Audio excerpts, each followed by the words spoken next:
Recording का message क्या है देखो ना। यस हाँ ना। सर। Yes okay sir. ठीक है सर। ओके सर, तो this is GST class. Okay, तो जीएसटी क्लास में हम लोग अभी जिस पर्टिकुलर टॉपिक में डिस्कशन कर रहे हैं, you can say it's little bit advance area, that is ITC. Nandini and दित्सा, आप लोगों में आईटीसी का एक क्लास हुआ था, उसको मैं शेयर किया था, आप लोगों ने करने का टाइम मिला आप लोगों को? हाँ ना सर थोड़े किया सर? कुछ समझ में आया था? हाँ सर বুঝেছি। বুঝতে বুঝতে পেরে গেছিস? বাহ, খুব ভালো। দিৎসা को समझ में आया? দিৎসা তো আমি এখনো দেখিনি ওটা। আচ্ছা, একটু টাইম করে দেখে নিস। হ্যাঁ, অ্যাকচুয়ালি হ্যাঁ। এই জন্যই পাঠিয়েছিলাম, বিকজ একটা ক্লাস আইটিসির হয়ে গেছিল, তাই ভাবলাম করে নে, নাহলে কানেক্ট করতে পারবো না, দ্যাটস ওয়াই।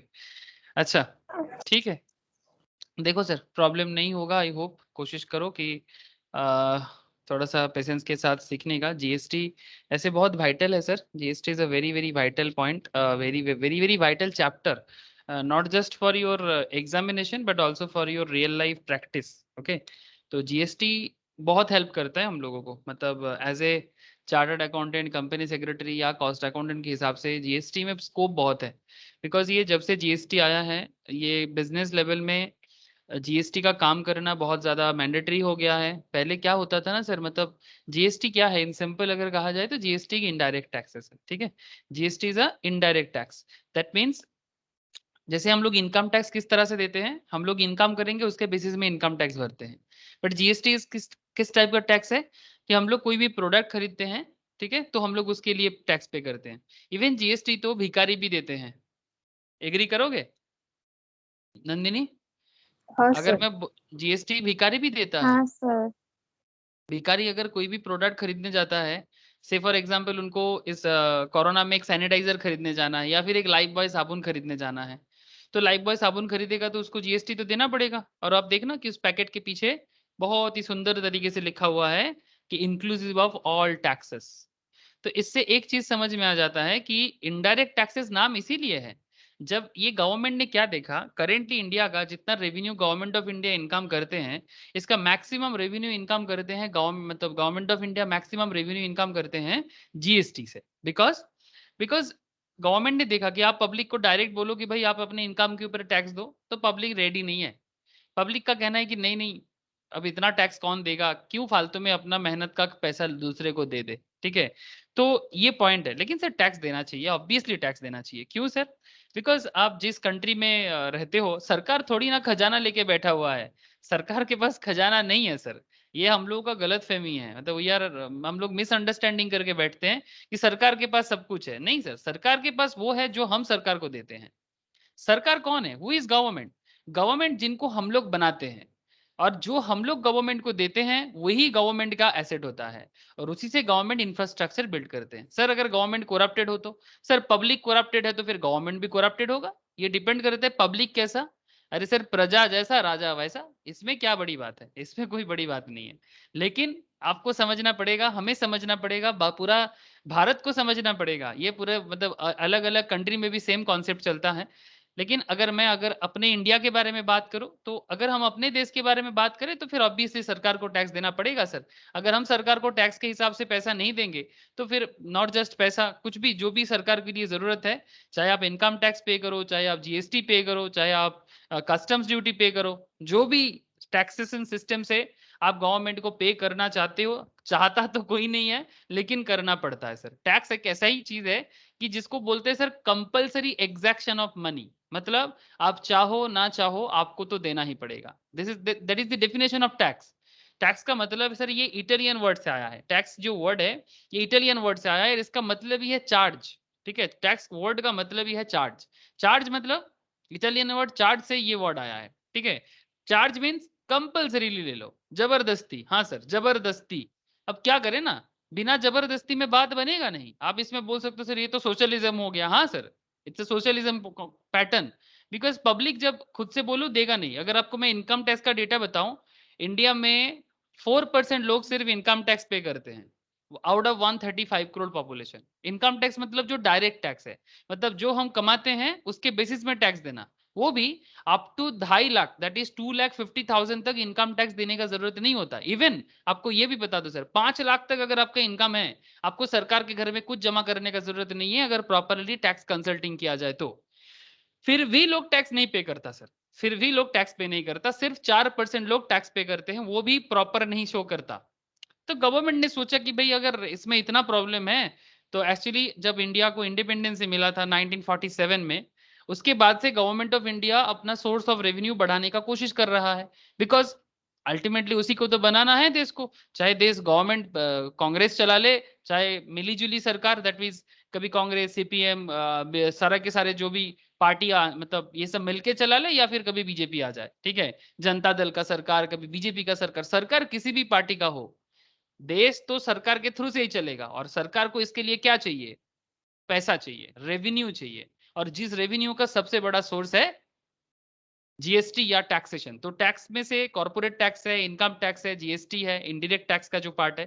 तो इसलिए जीएसटी इतना वाइटल हो गया, गवर्नमेंट ने देखा भाई आप जब सीधी उंगली से घी नहीं उठता, उंगली को टेढ़ा करना पड़ेगा, तो उंगली को टेढ़ा कर दिया। इसलिए गवर्नमेंट क्या कर दिया, आप टैक्स पे करते हो पर आपको पता ही नहीं चलता कि आप टैक्स पे करते हो। आप बोलो ना, मैगी का पैकेट खरीद के लाते हो, मजे से ठंडे के मौसम में, बारिश के मौसम में मैगी पीते हो या मैगी खाते हो, ठीक है। तो आपको पता है कि आप टैक्स दे के आ रहे हो। या फिर आप कोई भी प्रोडक्ट खरीदने जाते हो, कॉस्मेटिक्स खरीदते हो, कोई भी मूवीज देखने जाते हो, क्या आपको पता चलता है कि आप टैक्स दे के आते हो? मतलब क्या आपके दिमाग में चलता है कि अच्छा है, सपोज मानो 500 का टिकट है, तो क्या आपको आप 500 का टिकट का दाम के अंदर टैक्स भी कितने का है, क्या आपके दिमाग में चलता है कि इसके अंदर टैक्स भी है बोल के? हाँ नंदिनी? না স্যার, যখন नहीं দেখি ना। তখন মনে হয়। हाँ, वो बाद में जब बिल देखते हैं, अच्छा अरे बाप रे इतना टैक्स दे दिया। लेकिन अगर नॉर्मली पूछो, ओह ठीक है, प्राइस ही तो इतना है, मतलब आपको लगता है कि इसका दाम इतना है, लेकिन इसके अंदर टैक्स भी है, ये आपको समझ में नहीं आता। मतलब ये इसीलिए इनडायरेक्ट है। दैट इज द रीजन कि इसको इनडायरेक्ट टैक्स कहा जाता है, कि आप डायरेक्टली नहीं पे करते, इनडायरेक्ट वे में पे कर देते हो। That is the concept. अब इसी कॉन्सेप्ट में ही चल रहा है आईटीसी का कॉन्सेप्ट, जिसमें आईटीसी क्या होता है इन सिंपल अगर मैं आपको कहूँ, जो अगर वो क्लास पे पुराना वाला क्लास करते तो बढ़िया रहता, जिन्होंने किया प्रीवियस क्लास, जिन लोगों ने भी किया उनको पूरा समझ में आ जाएगा। सर आईटीसी क्या होता है कि सपोज मानो कि आप बायर हो, ठीक है, आईटीसी का मतलब ये जीएसटी में आईटीसी क्या करता है, जीएसटी में आईटीसी का मतलब होता है कि मैं आपको एक काम करते हैं, स्क्रीन शेयर करके ही मैं आप लोगों को प्रीवियस क्लास थोड़ा समझा के फिर मैं आज का न्यू पैटर्न में जाऊंगा। जिन लोग लास्ट क्लास में बाई चांस अटेंड नहीं कर पाया था, मैं उनको थोड़ा बता दूंगा, कोई बात नहीं सर। 5 मिनट रिवीजन हो जाएगा, फिर मैं न्यू कॉन्सेप्ट में जाऊंगा। काफी सारा बात करना है, कुछ क्वेश्चंस भी सॉल्व करेंगे, मजा आ जाएगा सर एकदम, कोई बात नहीं सर। ओके, जैसे कि मैं अभी आपको जो डेटा शो कर रहा था, अगर आप 2 मिनट इस डेटा में ध्यान दो सर, देखो आप, दिखाई दे रहा होगा आप लोगों को, this is government money pipeline sir, the governments money pipeline. मैं ये बहुत बार शो करता हूँ, क्यों? ताकि आप लोगों को बताने के लिए कि आप लोग हमेशा इस पर्टिकुलर पॉइंट को दिमाग में रखते हुए चलो कि गवर्नमेंट ऑफ इंडिया इनकम जो करता है तो कहाँ से करता है। You can see it here, government of India corporate tax, मतलब कंपनी जो बिजनेस करता है, यहाँ से गवर्नमेंट ऑफ इंडिया इनकम करते हैं 6.1 ट्रिलियन का टोटल। अगर किसी ईयर में 33.5 ट्रिलियन इनकम करता है, 1 trillion equals to 1 lakh crore, उसमें से कॉर्पोरेट टैक्स से कमा लेता है 6.1 ट्रिलियन, इनकम टैक्स से कमा लेते हैं sir 5.5 trillion, goods and service tax से इनकम कर लेता है 6.1 ट्रिलियन, ठीक है। सेंट्रल एक्साइज से कमा लेता है, एक्साइज क्या होता है सर, मैन्युफैक्चरिंग के ऊपर पेमेंट करना पड़ता है। अगर आपका कोई गुड्स मैन्युफैक्चर हो रहा है, तो मैन्युफैक्चरिंग करके जब वो बाहर निकलते हैं तो टैक्स देके निकलना पड़ेगा। हाँ सर, सरकार के बिना टैक्स बिना देके आप बाहर नहीं निकाल सकते प्रोडक्ट को फैक्ट्री से, तो that is excise duty. Okay, 2.4, कुछ मार्केट लोन से गवर्नमेंट ऑफ इंडिया 4.7 ट्रिलियन का कमाते, that is not good for us, ठीक है। जितना लोन ज्यादा से कमाएगा तो लोन का इंटरेस्ट भी देना पड़ेगा। Securities against small savings 2.4 trillion, dividend and profit 2 trillion, other non tax revenue 31.3 trillion. ये मैं हर क्लास में ही थोड़ा बहुत बताता रहता हूँ। कस्टम से 1.25, कस्टम्स मतलब एक्सपोर्ट इंपोर्ट टैक्स, ठीक है, स्पेशली इंपोर्ट से ही टैक्स लगता है, एक्सपोर्ट में टैक्स नहीं है सर। ये सब मैं गवर्नमेंट ऑफ इंडिया का जो यूनियन बजट है, उस बजट से ही ये सब डेटा मुझे मिला था, तो इसी डेटा को मैं आपको शो किया। तो बेसिकली कॉन्सेप्ट है, हम लोगों का करेंट क्लास क्या है, ये जीएसटी का एरिया है, ठीक है। This is the area of GST, goods and service tax. अब इसी जीएसटी में हम लोग बात कर रहे हैं। इवन मैं आपको ये भी डेटा एक शो किया था किसी क्लास में, फिर से दिखा रहा हूँ। ये स्टेट वाइज जीएसटी कलेक्शन है 2019-20 का, मतलब भारत में कौन सा स्टेट ज्यादा जीएसटी कलेक्ट करता है। कौन सा स्टेट ज्यादा जीएसटी कलेक्ट करता है। और सर ज्यादा जीएसटी कलेक्शन के पीछे क्या रीजन है?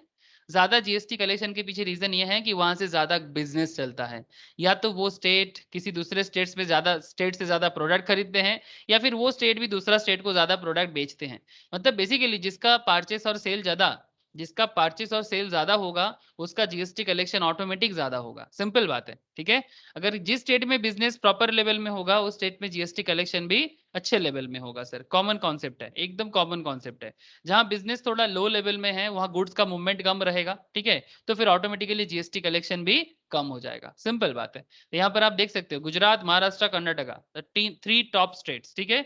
गुजरात, महाराष्ट्र, कर्नाटका, फिर तमिलनाडु, उत्तर प्रदेश, ठीक है। उसके बाद आ जाता है वेस्ट बंगाल, ओडिशा, तेलंगाना, आंध्रा, राजस्थान, मध्य प्रदेश, और बिहार, झारखंड, छत्तीसगढ़, आसाम, मेघालय, त्रिपुरा, मिजोरम, मणिपुर, नागालैंड, ये थोड़ा पीछे आ जाता है। जम्मू कश्मीर, लद्दाख, हिमाचल थोड़ा पीछे आ जाते हैं, मतलब ऑलमोस्ट सबसे पीछे जा रहा है, ठीक है। हाँ, डेवलप स्टेट में आप देख सकते हो केरला का सिचुएशन थोड़ा, डेवलप स्टेट के अंदर भी डेवलप ऐसे बहुत सारे हैं। Uttarakhand, Himachal is also develop states में ही आ जाता है, केरला भी आ जाते हैं, ठीक है। बट फिर भी ओवरऑल बिजनेस का सिनारियो, बिजनेस का environment, these are also very important criteria. ठीक है सर, ये सब डेटा मैं फिर से आप लोगों के साथ चर्चा करूंगा, बहुत सारा पॉइंट है चर्चा करने के लिए, खत्म नहीं होगा। लेकिन हमारा जो करेंट डिस्कशन है इनपुट क्रेडिट, जो मैं आप लोगों के साथ लास्ट क्लास में डिस्कशंस करना चालू किया, इनपुट टैक्स क्रेडिट या फिर ITC, very very important chapter in GST. This is not the basic chapter. जिन लोगों का बेसिक बाकी है जैसे कि नंदिनी, दित्सा, आप लोगों के साथ में बेसिक का चर्चा फिर से करूंगा, don't worry for basic discussion, ठीक है। बेसिक भी बहुत वाइटल है, लेकिन करेंटली मैं थोड़ा एडवांस में ही आप लोगों को ज्वाइन करा लिया, ठीक है sir.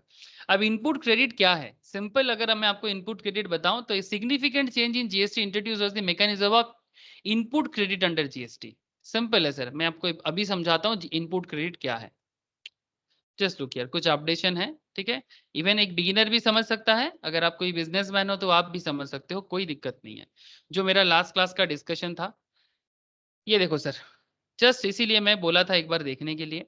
Input credit means at the time of paying tax on output. Output मतलब, प्लीज नंदिनी थोड़ा बता, आउटपुट मतलब? आउटपुट मतलब sale. Very good sir, output मतलब सेल, और इनपुट माने purchase. Very good sir, thank you. Output माने सेल, ओके, आउटपुट माने सेल और इनपुट माने परचेस, ठीक है। ये यहाँ पर पूरा खेल है ना, पूरा खेल जो है वो एक्चुअली इनपुट और आउटपुट का ही खेल है। इनपुट मीन्स परचेस और आउटपुट मीन्स सेल्स, ठीक है। जो लोग लास्ट क्लास बाय चांस नहीं अटेंड कर पाए थे, रिकॉल कर लो सर, कोई प्रॉब्लम नहीं।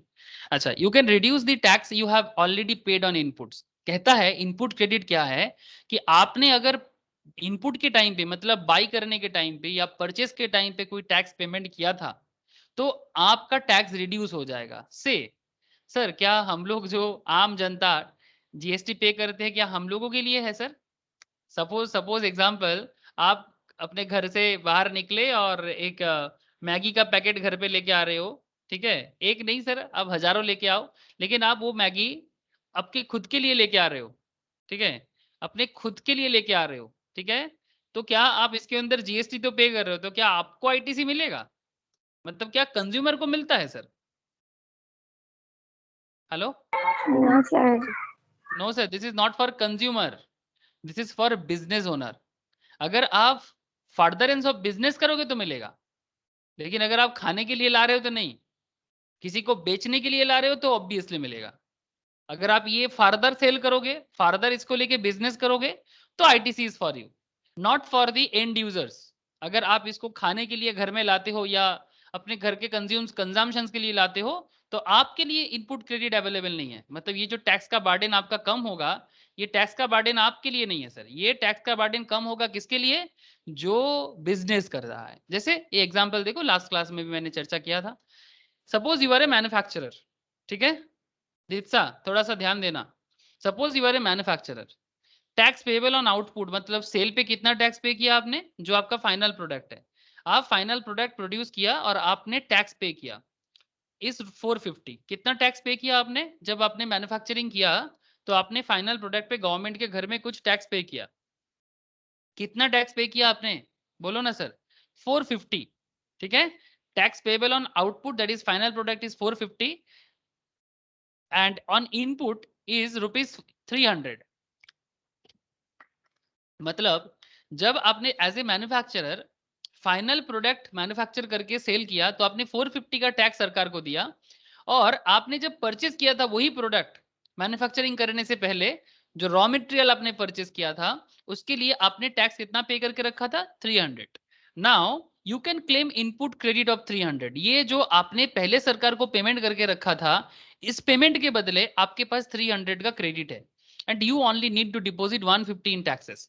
अभी और आपसे गवर्नमेंट सिर्फ 150 ही क्लेम कर सकता है, not more than that. Just look at this example. It's a very very easy concept input credit in current scenario, लेकिन जितना धीरे धीरे आगे बढ़ते जाएंगे ये इजी लगेगा नहीं सर, इसमें कॉम्प्लेक्सिटी बढ़ता जाएगा। लेकिन उस कॉम्प्लेक्सिटी को समझने के लिए पहले आपको सिंपल लेवल को भी समझना पड़ेगा। देखो sir, input A B C, यहाँ पर 3 बंदा है, ठीक है, ए बी और सी, ठीक है।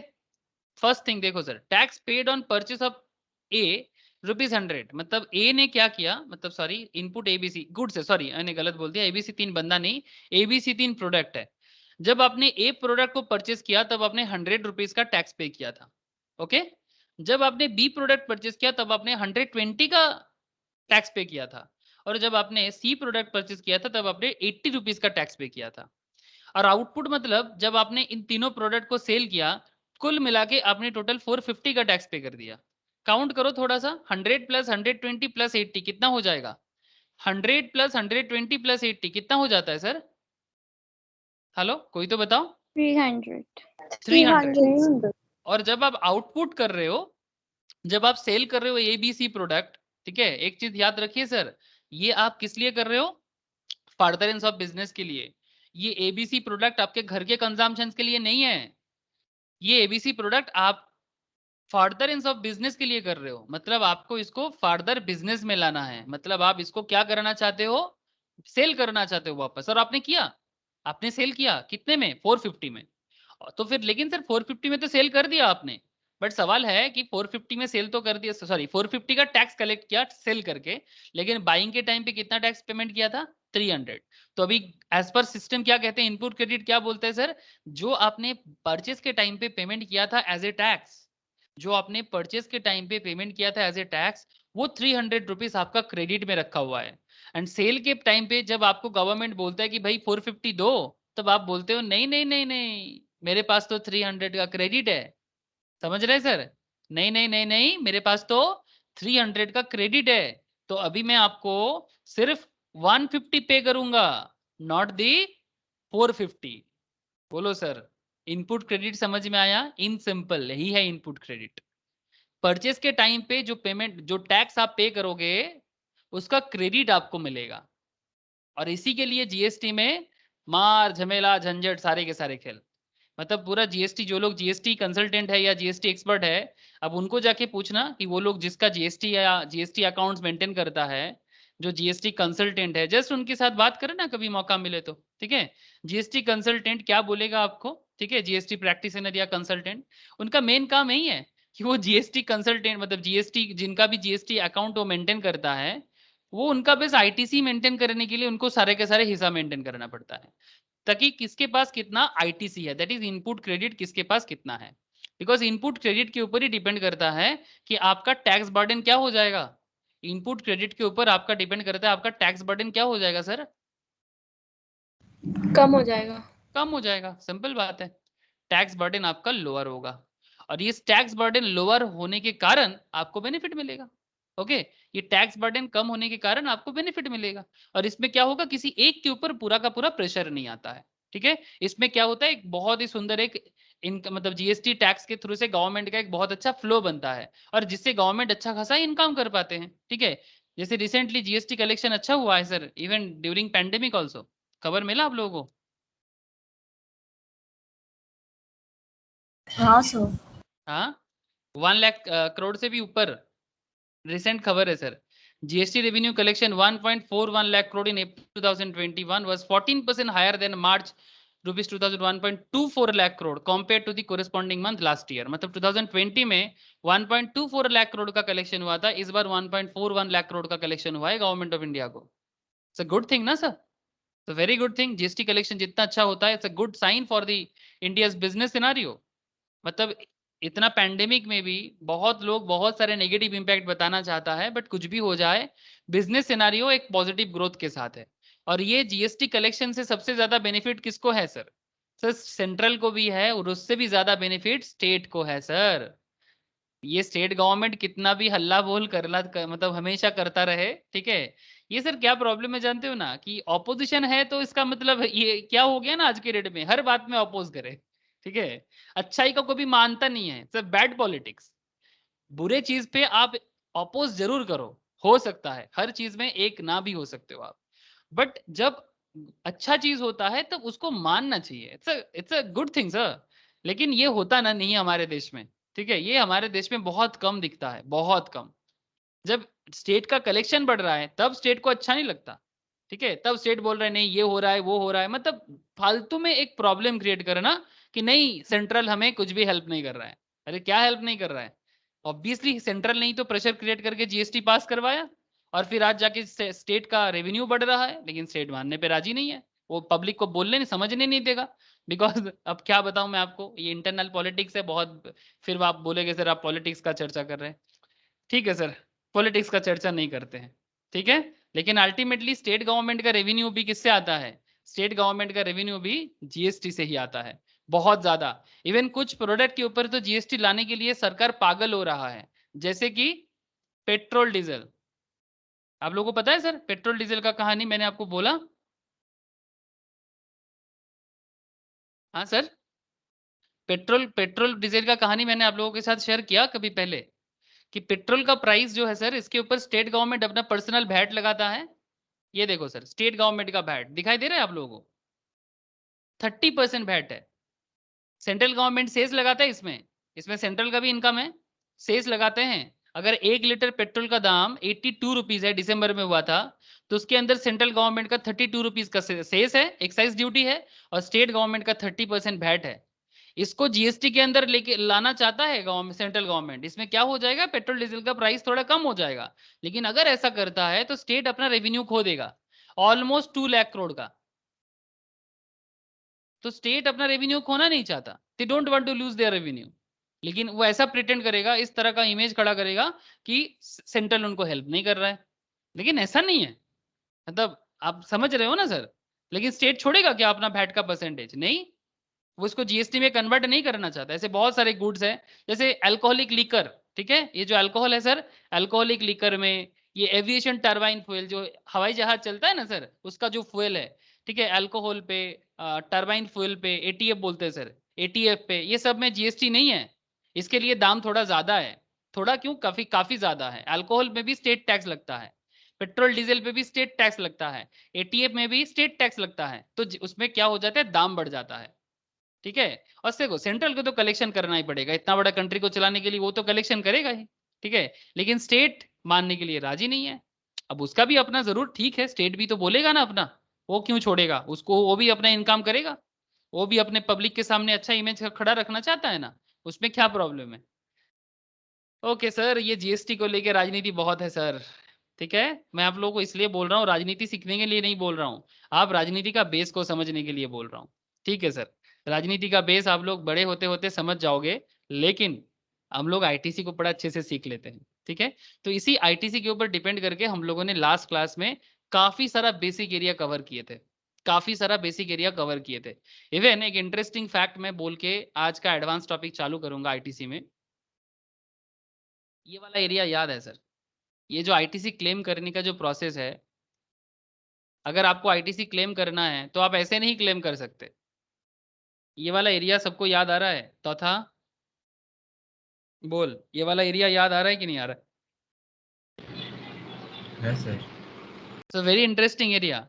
अगर आपको, जैसे कि अभी हम लोग डिस्कस कर रहे थे ना, कि 300 का आईटीसी क्लेम कर रहा था, हाँ किसी ने, कि मैंने 450 का सेल टैक्स, मतलब मेरा टैक्स हुआ सेल करके 450 का, लेकिन मैंने लास्ट परचेस करने के टाइम पे 300 का टैक्स पेमेंट किया था। तो फिर आप यहाँ पर क्या बोल रहे हो कि ठीक है, तो मैं तो फिर अभी 450 मेरा टैक्स हो रहा है, लेकिन आई हैव 300 का क्रेडिट है मेरे पास, तो मैं इसको माइनस करूंगा 300 का क्रेडिट को, और 450 से 300 का क्रेडिट हटाने दूंगे, और फिर मेरे को सिर्फ 150 देना है। लेकिन सवाल है कि ये 300 का क्रेडिट अगर आपको क्लेम करना है तो इसका प्रोसीडियर इतना आसान नहीं है।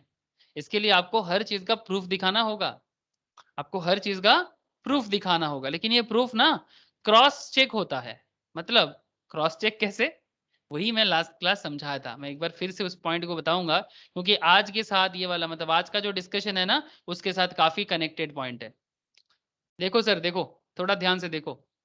Suppose there is a seller mister A, एक सेलर है मिस्टर ए के नाम पे, and he sells his goods to mister B. वो मिस्टर बी को कुछ सामान सेल कर रहा है, ये तो करेगा ही ना, सेलर तो सेल ही करेगा। Here mister B that is the buyer. Mister B कौन है सर यहाँ पर? बायर है, ठीक है। The buyer will eligible to claim the credit on purchase based on the invoice. ये क्रेडिट लेगा लेकिन इनवॉइस के बेसिस पे लेगा। Let's understand how. Mister A sells goods to mister B. जैसे ही वो गुड सेल करेगा ना, मिस्टर ए ने जो भी गुड सेल किया उसके लिए ना उसको जीएसटीआर 1 का फॉर्म फिलअप करना पड़ेगा। ये रिटर्न फाइल करना होता है, जीएसटीआर का रिटर्न फाइल। जो जीएसटी कंसल्टेंट होते हैं ना, जैसे आप लोग आगे आगे वही काम करोगे, है ना। ऑब्वियसली बहुत अच्छा काम है, क्यों ना करो। बहुत लोग चालू किया है, बहुत सारे स्टूडेंट्स है सर जो लोग अभी से चालू कर दिया है।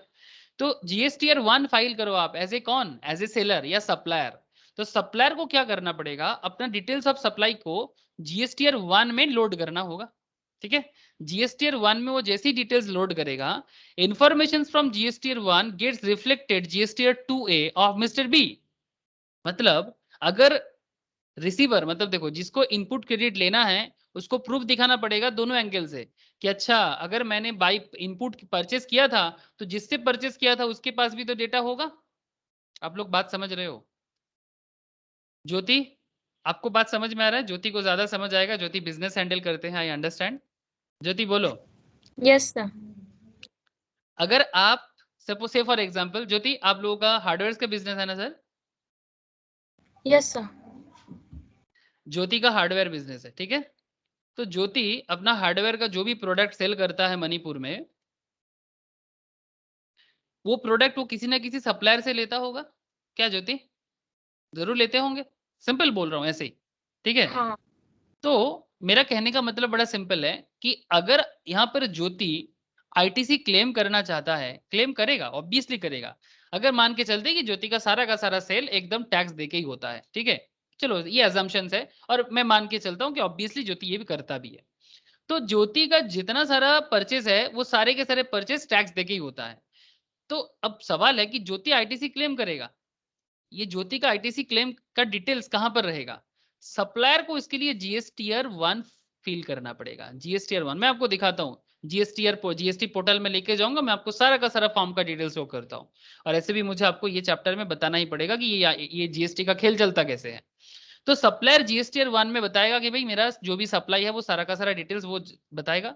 जैसे ही वो सप्लाई का डिटेल्स यहाँ पर बताएगा, फिर ज्योति वो कौन है, वो बायर है, ठीक है, जो बेसिकली आईटीसी क्लेम करना चाहता है। अब ज्योति एज ए बायर, इसके लिए जीएसटीआर 2A है, ये ऑटो रिफ्लेक्टेड होता है सर।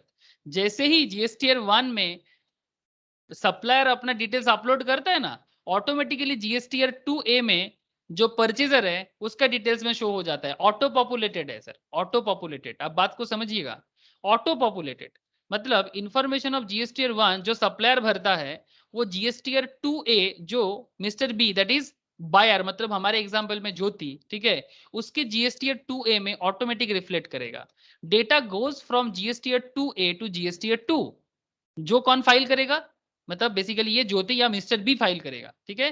मतलब यहाँ पर ज्योति और मिस्टर बी इक्विवेलेंट है, ठीक है सर। तो data goes from GSTR 2A to GSTR 2 after buyer that is mister B accept it. जैसे ही मतलब जो बायर है वो एक्सेप्ट करता है मिस्टर ए का सारा डिटेल्स, मतलब जीएसटीआर 2A में जो भी डिटेल्स है, अब जैसे ही उसको एक्सेप्ट करते हो वो ऑटोमेटिकली जीएसटीआर 2 में शिफ्ट हो जाएगा, ठीक है। मतलब यस मैंने मिस्टर ए से सप्लाई लिया था, सिंपल बात है। अब मिस्टर बी क्या फाइल करेगा सर? मिस्टर बी फाइल करेगा जीएसटीआर 2।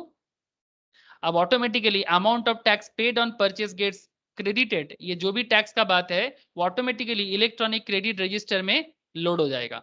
इलेक्ट्रॉनिक क्रेडिट रजिस्टर में लोड हो जाएगा, किसके नाम पे? परचेजर के नाम पे। जैसे हमारे यहाँ पर परचेजर कौन है, मिस्टर बी के नाम पे। And mister B can start using this credit against output tax liability और गेट रिफंड। या तो वो क्रेडिट लेता जाएगा या फिर रिफंड लेता जाएगा। रिफंड तब लेता है जब ज्यादा हो जाता है, उसके टैक्स लायबिलिटी से उसका क्रेडिट ज्यादा है तो रिफंड मिलेगा, और उसके टैक्स लायबिलिटी से अगर क्रेडिट कम है तो फिर क्रेडिट मिल जाएगा। सिंपल बात है। अब यही सब चीजें सर कैलकुलेशन करके सम्स करके मैं आप लोगों को लास्ट क्लास में भी थोड़ा समझाया था, आज फिर से मैं समझाने वाला हूँ। बोलो सर, बात कुछ समझ में आ रहा है? और ये जो फॉर्म के बारे में मैं बात कर रहा ना तब से, इसके लिए आपको कुछ नहीं करना है, सिंपल जीएसटीआर पोर्टल में जाना है, जीएसटी पोर्टल में जाना है। GST portal government of India का जीएसटी का साइट है, gst.government.in। This is the government of India का साइट।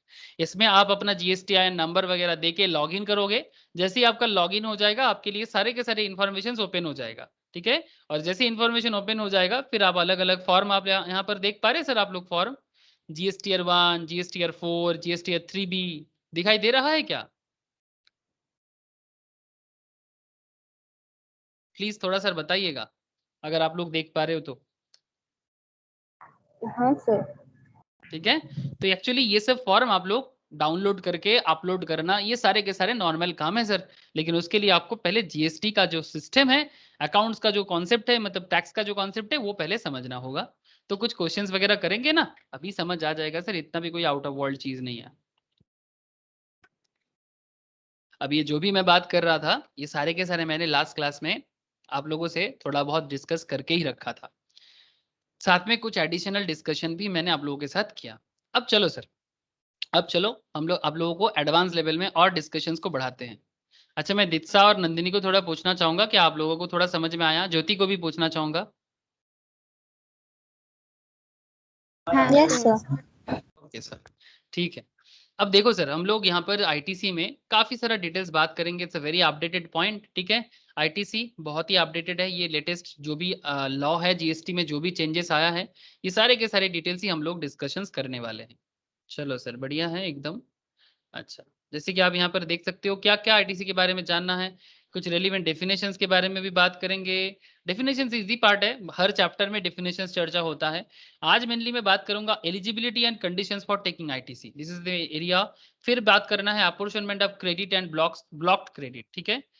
क्रेडिट को अपॉर्चनमेंट कैसे करना है, क्रेडिट को ब्लॉक कैसे करना है, availability of credit in special circumstances, and in किस तरह से हम लोग आईटीसी को यूटिलाइज कर सकते हैं। तो these are the basically ITC के बेसिस में डिस्कशंस पॉइंट। तो ठीक है, चलो मैं एक एक करके बात को आगे बढ़ाऊंगा, कोई हड़बड़ करके फायदा नहीं है, आप आराम से समझो, ठीक है। This is the eligibility and condition for taking input tax credit. सबको दिखाई दे रहा है ना स्क्रीन?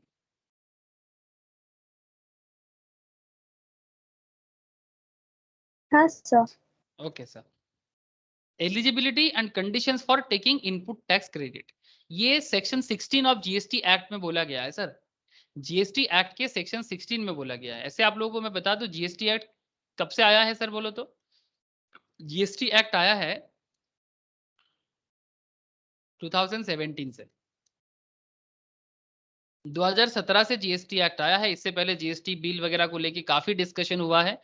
फिर से मैं जब बेसिक बताऊंगा फिर से मैं इस सब चर्चा करूंगा। लेकिन 2017 का 1 जुलाई है ना, तो था 1 जुलाई, इस दिन से जीएसटी इंडिया में एप्लीकेबल हो गया है। उससे पहले क्या चलता था? उससे पहले वैट चलता था sir, VAT, okay. VAT and CST, and not just VAT and CST, VAT, CST, entry tax, octroi, excise duty, बहुत सारा टैक्स को सबसम करके जीएसटी आया है। मतलब VAT, CST, entry tax, octroi tax, ठीक है। फिर आपका एक्साइज ड्यूटी, बहुत सारे टैक्स हट गया सर। ये सब टैक्स हटके न्यू टैक्स है, जिसके अंदर सारे के सारे टैक्स को एक पर्टिकुलर टैक्स में कन्वर्ट करके नाम दे दिया गया GST, goods and service tax. Service tax भी पहले हुआ करता था, वो भी आजकल नहीं है, ठीक है। ये सब चर्चा मैं पहले भी किया, फिर करूंगा, इजी टॉपिक ऑफ डिस्कशन है। बट करेंटली डिस्कशन एरिया मेरा आईटीसी है, ओके। मजा आ जाएगा सर, देखो सर एकदम मजा आ जाएगा। आप किसी भी बिजनेसमैन का जीएसटी वगैरह इजीली उनको कंसल्ट कर सकते हो कि अच्छा ये बात है, इस तरह से आप उनको बता सकते हो कि अच्छा इस तरह से हम लोग कर सकते हैं। अच्छा, एक सेकेंड रुको।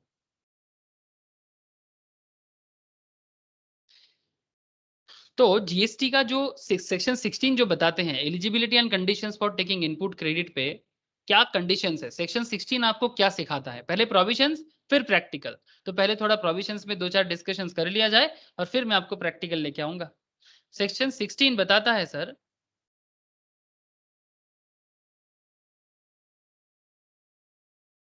सेक्शन 16 बताता है eligibility and condition for taking input credit. क्या बताता है sir? Subsection 1, every registered person, sir registered होना पड़ेगा कहां पर? रजिस्टर्ड होना पड़ेगा जीएसटी में। मतलब अगर आप जीएसटी में क्रेडिट यूज करना चाहते हो तो आपको रजिस्टर्ड जीएसटी बिजनेसमैन होना पड़ेगा। सर ऐसा भी लोग होते हैं क्या कि जो जीएसटी में रजिस्टर्ड करे बिना ही बिजनेस करता है? हाँ सर, बहुत सारे लोग हैं हमारे देश में, लॉट्स ऑफ, मतलब खत्म नहीं होगा, अनगिनत लोग हैं जो बिना जीएसटी रजिस्ट्रेशन का ही बिजनेस करता है। वेरी फ्यू बिजनेसमैन ऐसे हैं जो जीएसटी रजिस्ट्रेशन करता है, मतलब सीरियसली अगर मैं टोटल में बात करूं तो वेरी फ्यू। लेकिन सर नंबर्स ग्रोइंग, बढ़ रहा है। GST registered businessman day by day improve कर रहा है।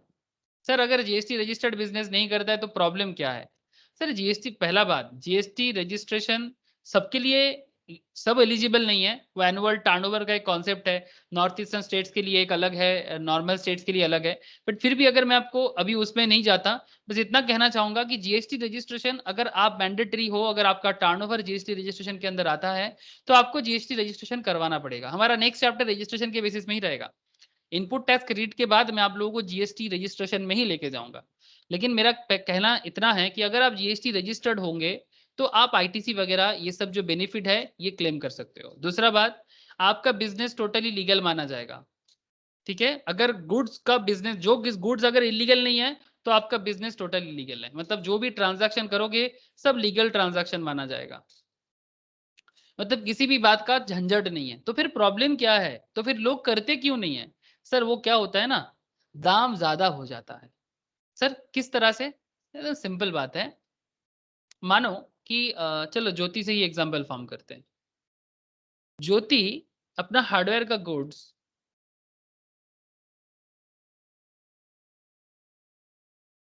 ज्योति का जो हार्डवेयर प्रोडक्ट का बिजनेस ज्योति करता है, से फॉर एग्जांपल एक 500 का प्राइस का एक गुड्स है जिसमें ज्योति का 18% का जीएसटी लगता है, एग्जांपल है। तो बताओ ना मुझे, 500 का गुड्स में अगर 18% जीएसटी है तो कितना दाम हो जाएगा? हेलो, 590। 590, इसमें से 90 रुपीज क्या है? 90 रुपीज जीएसटी। ये 90 रुपीज किसी का नहीं है, ना तो ये ज्योति का है और ना ही ये ज्योति जिस सप्लायर से लिया है उसका है। ये 90 रुपीज गवर्नमेंट का है। एक्चुअली ये 90 रुपीज गवर्नमेंट का है। नो पॉइंट क्या है कि से फॉर एग्जाम्पल अब ज्योति ने कोलकाता के किसी बिजनेसमैन से ये प्रोडक्ट लेके गया। अब ज्योति अपने मणिपुर में यही गुड्स बेचना चाहता है। अब 500 के गुड्स पे 18% जीएसटी दिया। एक्चुअली ज्योति का एक खर्चा कितना हो गया? 590 का खर्चा हो गया। चलो फिर भी मैं मान के चलता हूं कि ज्योति सेम गुड्स 500 के ऊपर कुछ प्रॉफिट लगाएगा। हाँ सर, सिमिलर गुड्स पे ज्योति 500 के ऊपर कुछ प्रॉफिट लगाएगा कि नहीं लगाएगा? अरे क्यों नहीं हाँ लगाएगा? सर। चलो सर 100 रुपीज का प्रॉफिट जोड़ते हैं। ज्योति के लिए प्रोडक्ट का प्राइस हो गया, मतलब सेल प्राइस हो गया 600। गुड्स 18% जीएसटी कैटेगरी में आते हैं तो 600 के ऊपर 18% का जीएसटी लगेगा। ठीक है, कितने का हो जाता है?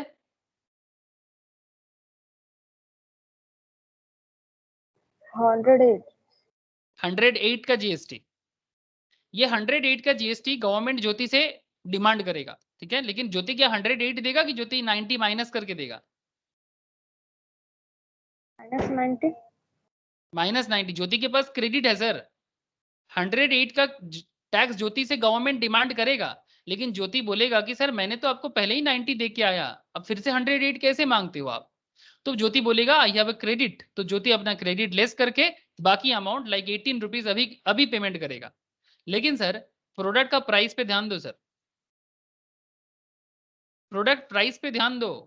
प्रोडक्ट का प्राइस 708 रुपीज हो गया। क्या आप देख पा रहे हैं सर? हाँ ज्योति, 500 का प्रोडक्ट 708 टका हो गया। अब कस्टमर से लेके मुश्किल है। अब एक ज्योति के बगल में एक दूसरा दुकानदार है, मोती। ओके ज्योति, तुम्हारे दुकान के बगल में एक दूसरा शॉप ओनर है जिसका नाम है मोती, ठीक है।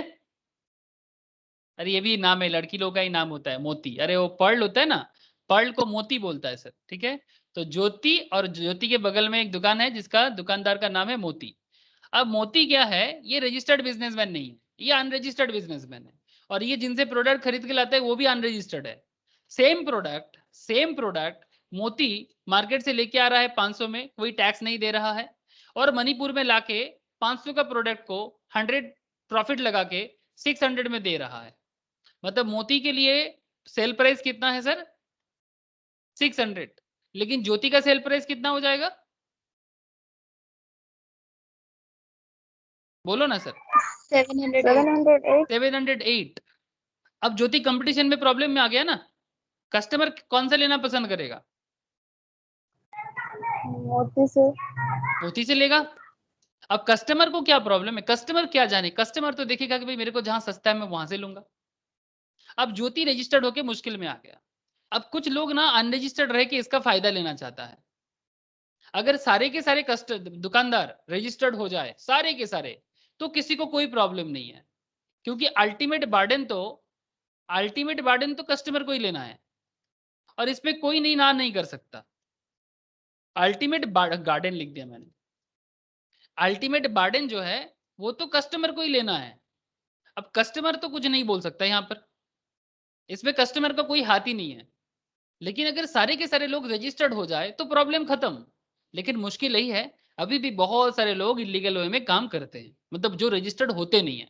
अब रजिस्टर्ड होगा नहीं तो फिर मुश्किल रहेगा। अब ये 50-50 में खिंचा क्या हो जाता है, खिचड़ी पक जाता है। मतलब अगर मानो कि 50 लाख बिजनेसमैन है, 50 लाख बिजनेस ओनर में से 10 लाख लोग रजिस्टर्ड है और 40 लाख लोग अनरजिस्टर्ड है। अब इसी में प्रॉब्लम बढ़ जाता है, ऐसे करने में प्रॉब्लम है। अब देखो सर, नंबर ग्रोइंग है, बढ़ रहा है ऑब्वियसली डे बाय डे, इसका स्कोप बहुत है, बिकॉज गवर्नमेंट धड़ पकड़ सब कर रहा है, केस दे रहा है, बहुत कुछ चल रहा है। उसके अंदर भी थोड़ा सा ब्राइब देके जो निकल सकता है निकल रहा है, वो अलग बात, ठीक है। हम लोग वो इलीगल कॉन्सेप्ट में बात नहीं करेंगे सर, इलीगल वे बहुत है, वी ऑल नो, एंड ये सब वेरी पॉपुलर प्रैक्टिस।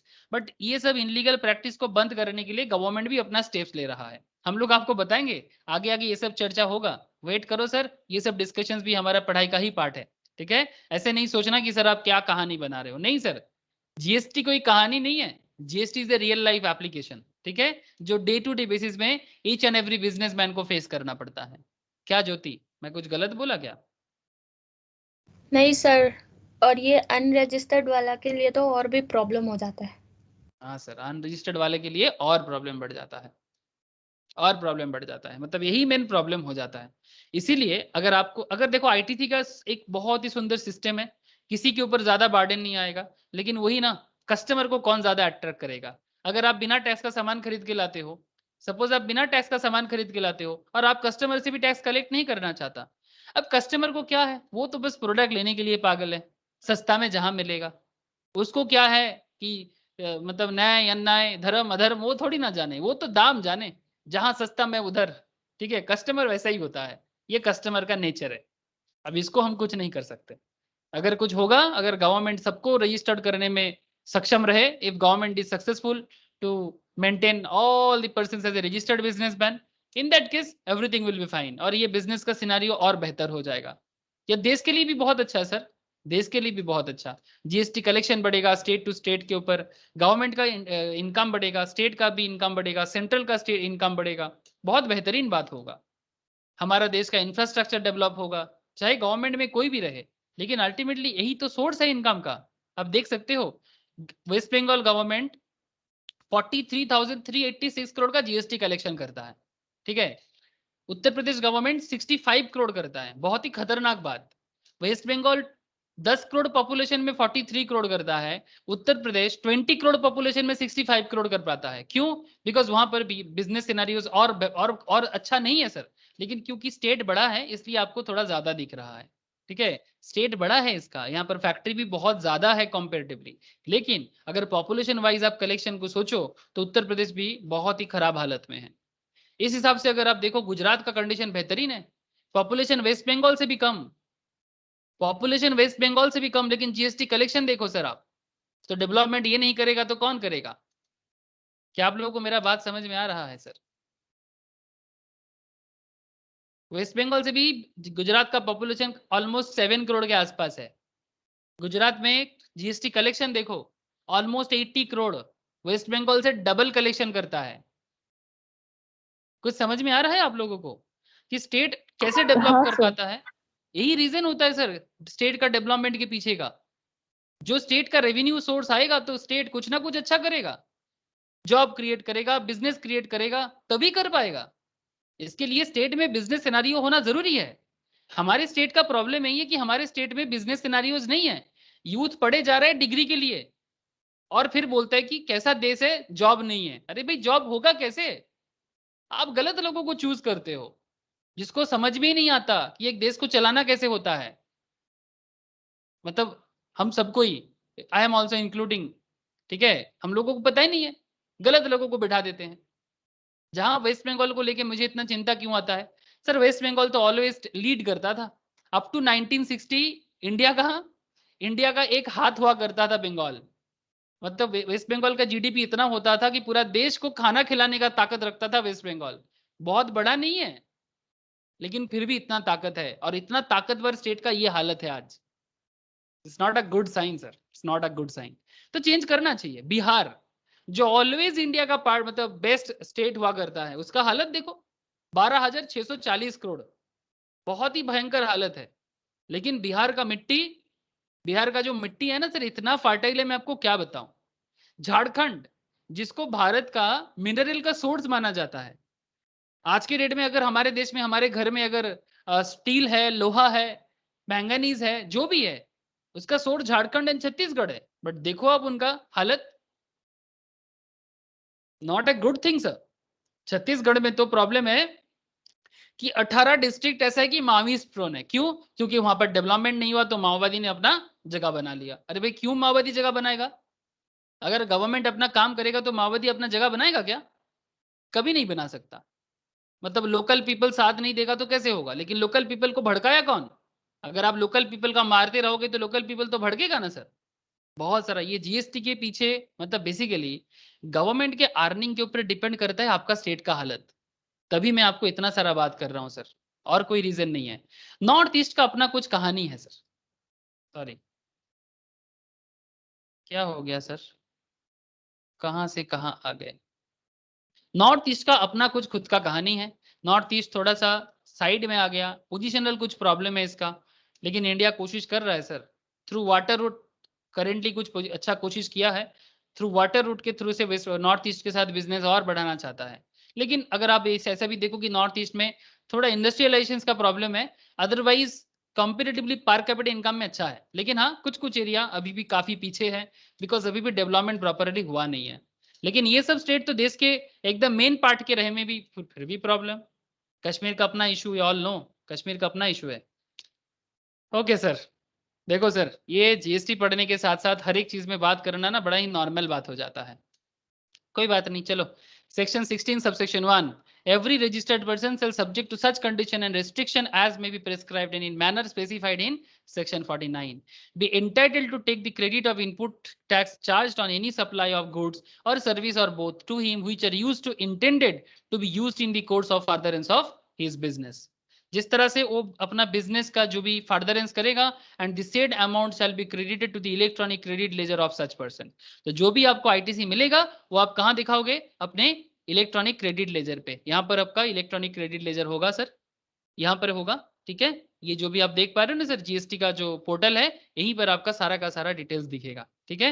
आपको इलेक्ट्रॉनिक क्रेडिट लेजर, रिफंड का एरिया, सर्विस का एरिया, पेमेंट का एरिया, एवरीथिंग जो भी चाहिए, न्यू रजिस्ट्रेशन करना चाहते हो, एवरीथिंग सब कुछ आपके जीएसटी पोर्टल में लॉग इन करके ही आपको मिलेगा, ठीक है।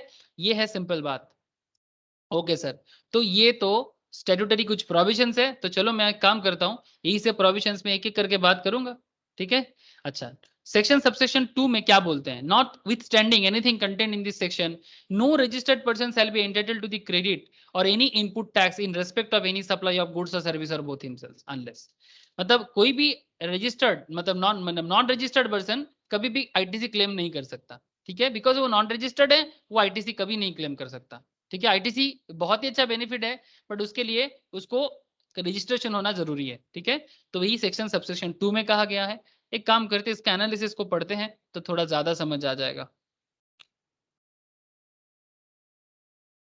एनालिसिस देखें तो ज्यादा समझ आ जाए। Okay, Section 16 subsection 1. Every registered person shall be entitled to ITC of GST charged on inward supply of goods or service. This is subject to the provision relating to use of ITC under Section 49 and condition and restriction in these rules. Section 49 prescribe provision relating to payment of tax, interest, penalty and other amounts. The same has been discussed in detail in chapter 9 on payment of tax. ठीक है, मैं payment of tax जब बताऊंगा तब उसमें फिर से बात करूंगा, कोई बात नहीं, लेकिन फिलहाल पेमेंट ऑफ टैक्स नहीं, आईटीसी में ही बात करते हैं। Goods and service tax to be used for business purpose. आप जो जीएसटी यूज करोगे, जो भी गुड्स एंड सर्विस आप यूज करोगे, वो बिजनेस पर्पस के लिए होना चाहिए, घर के कंजम्पशन के लिए नहीं, जो मैं आपको शुरू से बोल रहा हूं, जो मैं आपको स्टार्टिंग से बोल रहा हूं, बिजनेस पर्पस होना चाहिए, बिना बिजनेस का बात नहीं बनेगा। ITC of GST will be available on goods and service which are used in the course of furtherance of business. ठीक है, जो भी गुड्स आप खरीदते हो उसको बदले में फर्दर आप उसको सेल करने का सोचो। ठीक है, that intention of use the goods and service in the course or furtherance of business would also suffice for availing ITC such goods and service. The tax paid on goods or service which are used or intended to be used for non-business purpose cannot be availed as credit. Suppose आप business purpose से नहीं खरीदते हो, non business purpose से कोई goods खरीदते हो और उसको आप आईटीसी क्लेम के लिए यूज करते हो इलेक्ट्रॉनिक क्रेडिट लेजर पे, ये सरकार आपको कभी नहीं देगा। सर कोई करता है क्या ऐसा? ये सर, घर का प्रोडक्ट खरीदते उसको बिजनेस का खर्चा दिखा देता है, घर के लिए चीजें खरीद के बिजनेस के लिए दिखा देता है, और फिर बाद में जब ऑडिट होता है या फिर जब बाद में वो क्या बोलते हैं सर उसको, जब इनकम टैक्स डिपार्टमेंट या सेल टैक्स डिपार्टमेंट छापा मार करते हैं, छापा मार समझते हो ना, छापा मार होता है ना सर, वो आप लोगों ने एक मूवी देखा रेड करना, अरे रेड समझते कि नहीं समझते? रेड डालते हैं ना, हाँ रेड डाल के क्या करता है, इसको छापा छापा मारी बोलते हैं सर। छापा मार किया, छापा मार मतलब अचानक से आपके घर में आके, आपका बिजनेस में आके सारा के सारे डिटेल्स चेक करेगा, आपका कंप्यूटर छीन लेगा, आपका हार्डवेयर छीन लेगा, देखेगा कि आप किस तरह से डेटा मेंटेन करते हो। अगर किसी चीज में प्रूफ नहीं दिखा पाते हो ना तो आपको मुश्किल में डालेगा। आप लोगों ने रेड मूवीज देखा? हाँ देखा। हाँ, जिस तरह से वो रेड मूवीज है ना सर, ठीक है, संजय अजय देवगन का ऑलमोस्ट उसी तरह से होता है। वहां पर मूवीज में कोई भी ज्यादा नहीं दिखाया, मैंने मूवीज देखा, कुछ भी कहानी को ना घुमाया नहीं, एकदम एज पर एज प्रैक्टिकल रखने का कोशिश किया। ठीक है, ऑलमोस्ट वैसा ही होता है, हर चीज का डिटेल्स मांगता है आपसे। ठीक है, तो इस तरह का कहानी होते हैं। ठीक है, तो जब छापामार कर सकता है ना, क्योंकि सेल टैक्स ऑफिसर के पास, मतलब जीएसटी ऑफिसर या sales tax officer, income tax officer के पास ताकत बहुत होते हैं सर, ताकत बहुत होते हैं, गवर्नमेंट का पावर इनके पास भरपूर है।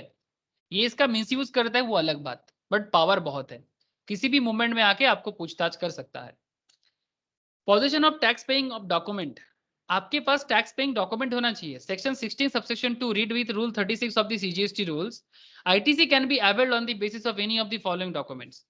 Please point to be noted, आपका जो 450 का स्टार्टिंग से बात कर रहे हैं, इस पर्टिकुलर पॉइंट में आपने देखा था कि आपने 300 का क्रेडिट ले लिया, बढ़िया किया, लेकिन सवाल यह है कि 300 का क्रेडिट लेने के पीछे आपका कुछ प्रॉपर हिसाब किताब होना चाहिए, उसके रिगार्डिंग आपके पास डॉक्यूमेंट्स होना चाहिए। तो ऐसा क्या डॉक्यूमेंट होना जरूरी है क्रेडिट लेने के लिए? बड़ा ही वाइटल क्वेश्चन है सर, बड़ा ही वाइटल क्वेश्चन है कि क्या क्या डॉक्यूमेंट शो करके आप आईटीसी क्लेम कर सकते हो।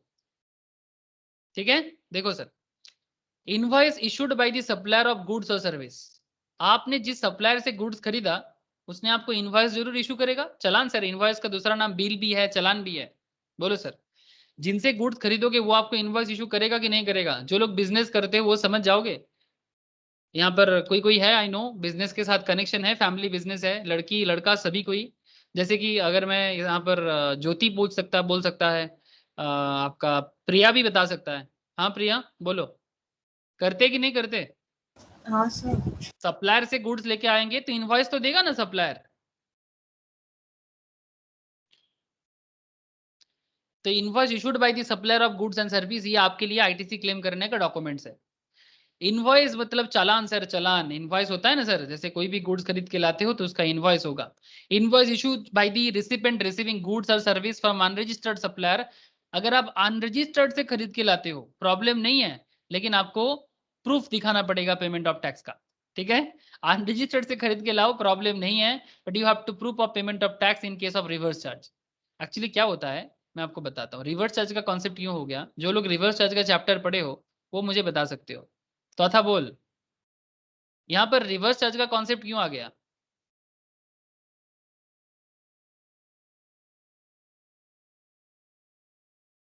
अनरजिस्टर्ड बिजनेसमैन के जब आप अनरजिस्टर्ड बिजनेसमैन से अनरजिस्टर्ड जीएसटी सप्लायर, ठीक है, जीएसटी गुड सप्लायर, कोई गुड्स का सप्लायर है जो अनरजिस्टर्ड जीएसटी है, जीएसटी में रजिस्टर्ड नहीं है, ऐसे केसेस में टैक्स किसको पे करना होता है बोल तो था को मेरा आवाज आ रहा है? तथा रिसीवर के सर पेमेंट करता है। वेरी गुड सर, रिसीवर को। ठीक है, अगर आप अनरजिस्टर्ड बिजनेसमैन से प्रोडक्ट खरीद के लाते हो, से फॉर एग्जांपल ज्योति रजिस्टर्ड है, ठीक है, ज्योति मणिपुर में है, रजिस्टर्ड है, कोलकाता से ज्योति मेरे से कुछ प्रोडक्ट लेके जाते हैं, ठीक है सर, कुछ प्रोडक्ट्स ज्योति को हार्डवेयर प्रोडक्ट, मैं मानो कि पढ़ाई छोड़ा दी, मतलब एजुकेशन का लाइन छोड़ दिया और मैं हार्डवेयर बिजनेस के में आ गया, तो ज्योति क्या किया, मेरे से प्रोडक्ट लेके जा रहे, बट आई एम अनरजिस्टर्ड।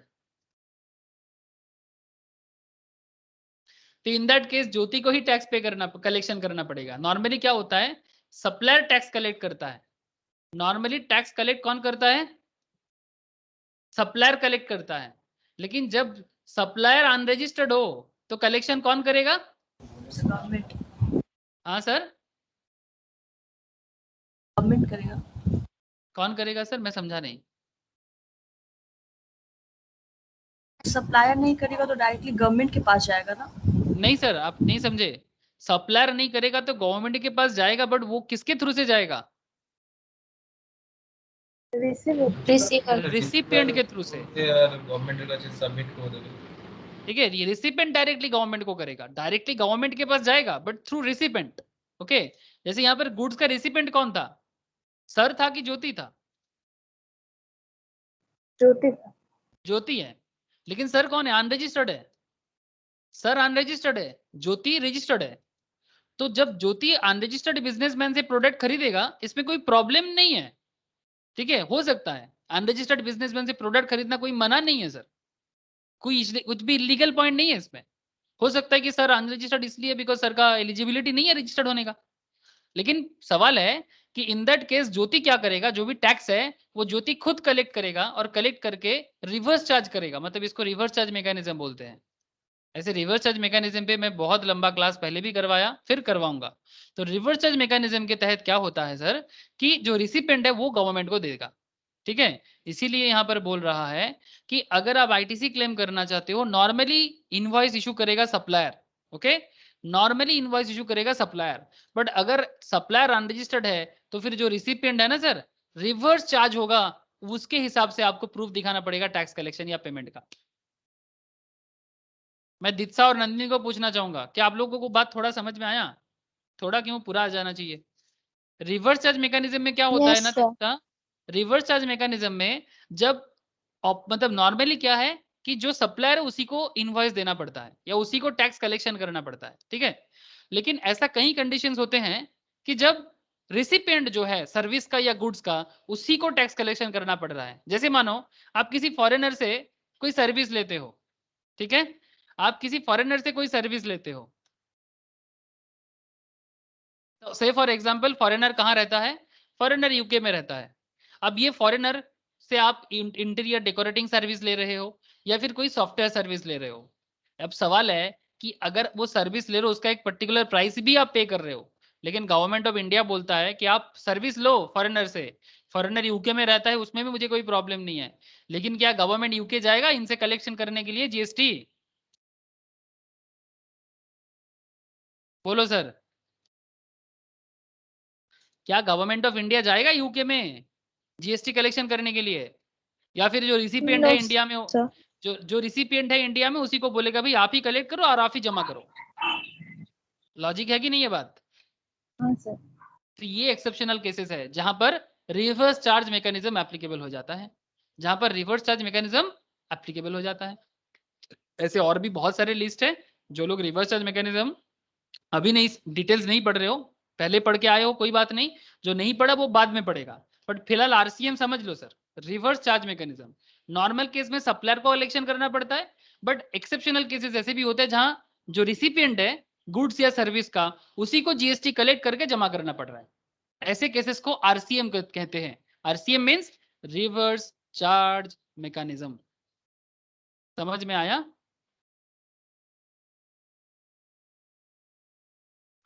समझ में आया ना सर? बोलो। हाँ सर। हाँ सर। हाँ सर। ठीक है, तो ITC can avail in the following documents में पहला डॉक्यूमेंट समझ में आ गया, दूसरा डॉक्यूमेंट्स भी समझ में आ गया। Debit note issued by the supplier, मतलब जिस सप्लायर से आप प्रोडक्ट खरीदते हो वो आपको बोलते हैं ना डेबिट नोट इशू कर देगा, मतलब पेमेंट बाद में करना है, अभी डेबिट कर दिया, ठीक है, पेमेंट करना है इसके लिए डेबिट नोट दे दिया, या फिर फर्दर जब आप सेल खरीदने जाओगे तो उसके साथ एडजस्ट करेगा। Debit note, credit note. Credit note में क्या होता है, अगर आपको कुछ पेमेंट मतलब आपका कुछ पेमेंट देना है तो क्रेडिट नोट इशू कर देगा, नेक्स्ट सेल के टाइम पे एडजस्ट करेगा। आप लोग डेबिट नोट क्रेडिट नोट का मतलब समझते हो सर? ये तो बचपन में सिखाया जाता है।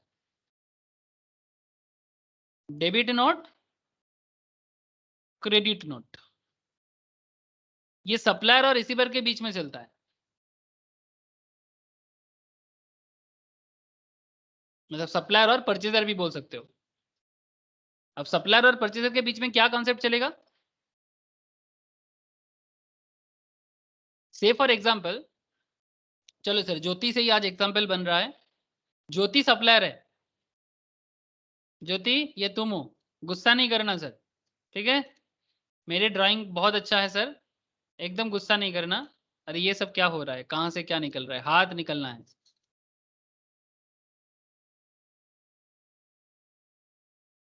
ये ज्योति है, ठीक है? ज्योति गुस्सा हो गए? नहीं सर। अच्छा ठीक है तो ज्योति कौन है यहाँ पर? सप्लायर है। अब ज्योति के से प्रोडक्ट लेने कौन आ गया? चलो प्रिया, नहीं प्रिया नहीं, नंदिनी को बना लेते हैं। चलो नंदिनी, नंदिनी यहाँ पर पहुंच गए, क्या लेने सर? प्रोडक्ट लेने। अब नंदिनी क्या कर रहे हैं यहाँ पर? नंदिनी कौन है सर? परचेजर है, ठीक है, प्रोडक्ट खरीदने आ गया। अब मानो को कुछ पेमेंट बाकी है, किसका? परचेजर का, तो सप्लायर क्या करेगा? उसको डेबिट नोट दे देगा कि भाई इस पर्टिकुलर पेमेंट तुम्हारा बाकी है। या फिर ऐसा हो सकता है कि नंदिनी ने कुछ एक्स्ट्रा पेमेंट कर दिया, तो वो क्रेडिट नोट दे देगा, मतलब नेक्स्ट परचेज के साथ एडजस्ट कर लीजिएगा, ठीक है? ये होता है डेबिट नोट क्रेडिट नोट, मतलब आप किसी से कोई गुड्स खरीद रहे हो उसका हिसाब डेबिट नोट में रहता है, ठीक है? क्रेडिट नोट अगर बाई चांस नेक्स्ट टाइम कुछ अवेल करना है तो उसके बदले में आपको क्रेडिट नोट दिया जाता है। सिंपल बात है, ज्यादा बड़ी बात है ही नहीं, रियल लाइफ में बहुत चलता है। समझ में आया ना sir debit note credit note का कॉन्सेप्ट?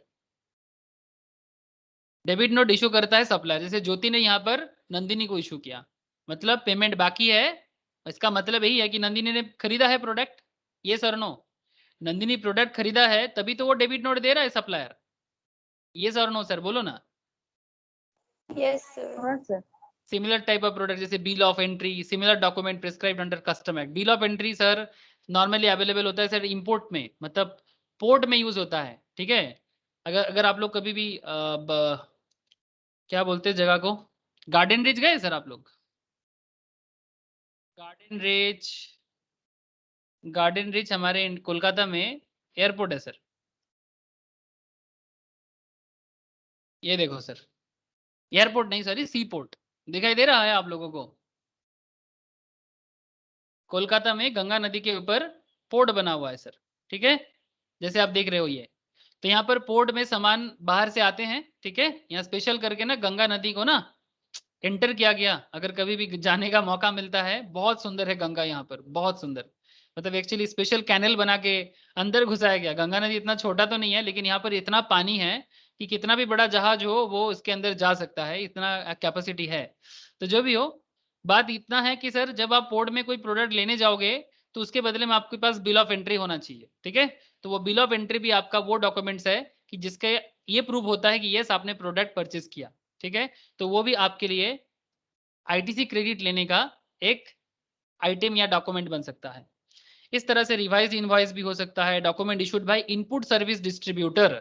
इनपुट सर्विस डिस्ट्रीब्यूटर कौन होता है जानते हो सर? बताता हूं सर।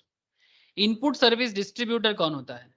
से फॉर एग्जांपल क्या बात करें, क्या क्या क्या क्या बात करें, टाटा मोटर्स, ठीक है। मानो कि टाटा मोटर्स से अच्छा रहेगा बिग बाजार ले लेते हैं। हाँ चलो बिग बाजार अच्छा रहेगा। बिग बाजार पूरा भारत में बहुत सारा ब्रांच है ना सर इसका? हाँ सर, बिग हाँ बाजार का पूरा भारत में बहुत सारा ब्रांच है। एक हेडक्वार्टर है, मान के चलते हेडक्वार्टर कहाँ है? मुंबई में है, ठीक है। तो बिग बाजार का जो भी रॉ मटेरियल्स है, जो भी चीजें हैं, वो किसी ना किसी से परचेज करते हैं। लेकिन इसका जो आईटीसी क्लेम क्रेडिट का जो कलेक्शन करता है ना, वो हेडक्वार्टर करता है। लेकिन सर ब्रांच का भी तो अलग अलग परचेज होगा। वैसे बिग बाजार सारा भारत में 150-200 बिग बाजार है, तो 150-200 अलग अलग ब्रांच का भी तो अपना अलग अलग आईटीसी क्लेम हो सकता है। हो सकता है कि नहीं हो सकता? मतलब इनका भी तो अपना कुछ परचेज होगा जिसमें उसने टैक्स पेमेंट किया, तो उसका भी तो आईटीसी क्लेम अलग अलग ब्रांच भी कर सकता है। यस और नो, इतना बताओ सर, सिंपल बात है। हाँ अब सवाल है कि जब अलग अलग ब्रांच का कलेक्शन है, आईटीसी का क्लेम है, तो हेडक्वार्टर क्या करेगा? इसका हेडक्वार्टर क्या करेगा? हेडक्वार्टर कलेक्शन करेगा और फिर सबको बांटेगा, ठीक है। किशोर बियानी हेडक्वार्टर मुंबई में है, किशोर बियानी इसका ओनर है, और मतलब मुंबई में इसका जो फ्यूचर ग्रुप का हेडक्वार्टर है वो आईटीसी का डेटा को कलेक्ट करेगा और बाकी ब्रांच को इसको डिस्ट्रीब्यूट करेगा आईटीसी क्लेम करने के लिए प्रोपोर्शनेट बेसिस में, जिसका जितना है। इसको बोलते हैं सर इनपुट सर्विस प्रोवाइडर। मैं बाद में आप लोगों को इनपुट सर्विस डिस्ट्रीब्यूटर फिर से बताऊंगा, ठीक है। जिन लोगों ने पहले पढ़ा है बेसिक्स में, मैं बेसिक्स में कुछ बातें कर दिया था, लेकिन यहाँ पर फिर से बात आ गया sir input service distributor. Basically ये हेडक्वार्टर और ब्रांच के बीच का बात है। हेडक्वार्टर कलेक्ट करता है आईटीसी और अपने ब्रांचों के बीच में उसको प्रोपोर्शनेटली डिस्ट्रीब्यूट करता है। उसके बेसिस में ब्रांच अपना आईटीसी क्लेम कर सकता है। बोलो सर, इतना भी कोई टफ बात नहीं है, समझ में आ रहा है कि नहीं आ रहा है? Please tell me sir. आ सकते हैं। The documents basis which ITC is being taken should contain at least the following details. जो डॉक्यूमेंट से आईटीसी क्लेम आप करोगे उस डॉक्यूमेंट्स में कुछ डिटेल्स होना बहुत जरूरी है, जैसे कि amount of tax charged, description of goods और service, total value of supply of goods and service, GSTIN of the supplier and the recipient, and place of supply in case of interstate supply. Interstate के case में, interstate मतलब sir, interstate मतलब क्या है? What is the meaning of interstate and intrastate? जल्दी बोलो।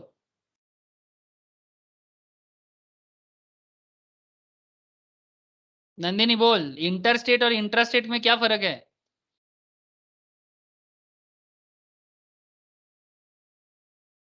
Sir interstate হচ্ছে দুটো স্টেটের মধ্যে আর ইন্ট্রাস্টেট একটাই স্টেটের। एग्जैक्टली सर, प्रीवियस क्लास में भी मैंने इसके बारे में बोला ना, है ना?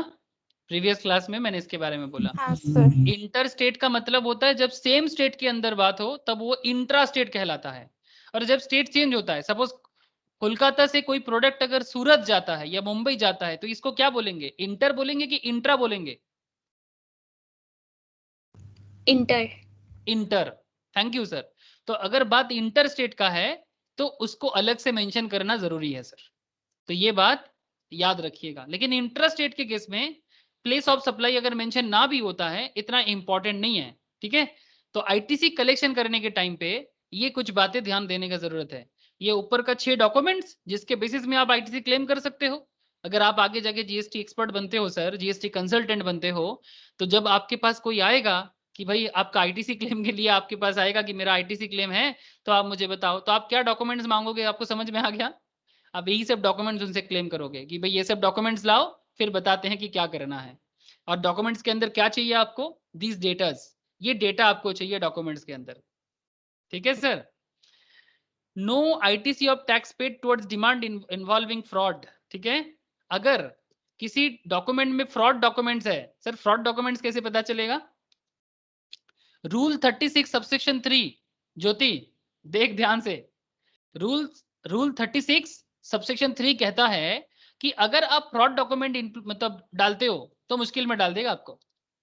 Tax paid in pursuance of any order where any demand has been confirmed on account of any fraud, wilful misstatement, जानबूझ के आपने डॉक्यूमेंट्स में मिसस्टेटमेंट किया, और suppression of facts can not be availed ITC. अगर आप कोई इंपॉर्टेंट फैक्ट को सप्रेस करते हो, मतलब हटाते हो, जो देना चाहिए डॉक्यूमेंट्स में, आप डेटा को मैनिपुलेट करते हो, जितने का सेल हुआ है उससे ज्यादा सेल दिखा रहे हो, ऐसे केस में आपको आईटीसी नहीं मिलेगा सर। ठीक है, ज्यादा सेल दिखा के, ज्यादा टैक्स का कलेक्शन पेमेंट दिखा के आप ज्यादा आईटीसी क्लेम नहीं कर सकते। बहुत लोग करता है sir. restricted ITC on invoice debit note, restricted ITC on invoice or debit note not uploaded by supplier। मैं आपको शुरू में बोल रहा था ना कि आप अगर डेटा मतलब आप अगर आईटीसी क्लेम करना चाहते हो तो आपको सप्लायर, आपका जो सप्लायर है उसको डेटा अपलोड करना पड़ेगा। हाँ सर, ये प्रीवियस क्लास में मैंने यही बताया था आप लोगों को। अगर मिस्टर बी, इस पर्टिकुलर पॉइंट फिर से देखो, समझ में आ रहा है ना, अगर मिस्टर बी को आईटीसी क्लेम करना है तो मिस्टर ए को डेटा अपलोड करना पड़ेगा जीएसटीआर 1 में। यस और नो? प्लीज सर थोड़ा हेल्प करो मुझे। अगर मिस्टर बी को आईटीसी क्लेम करना है तो उसका सप्लायर जो है उसको डेटा अपलोड करना पड़ेगा जीएसटीआर 1 में। यस और नो? यस यस ना? Yes sir.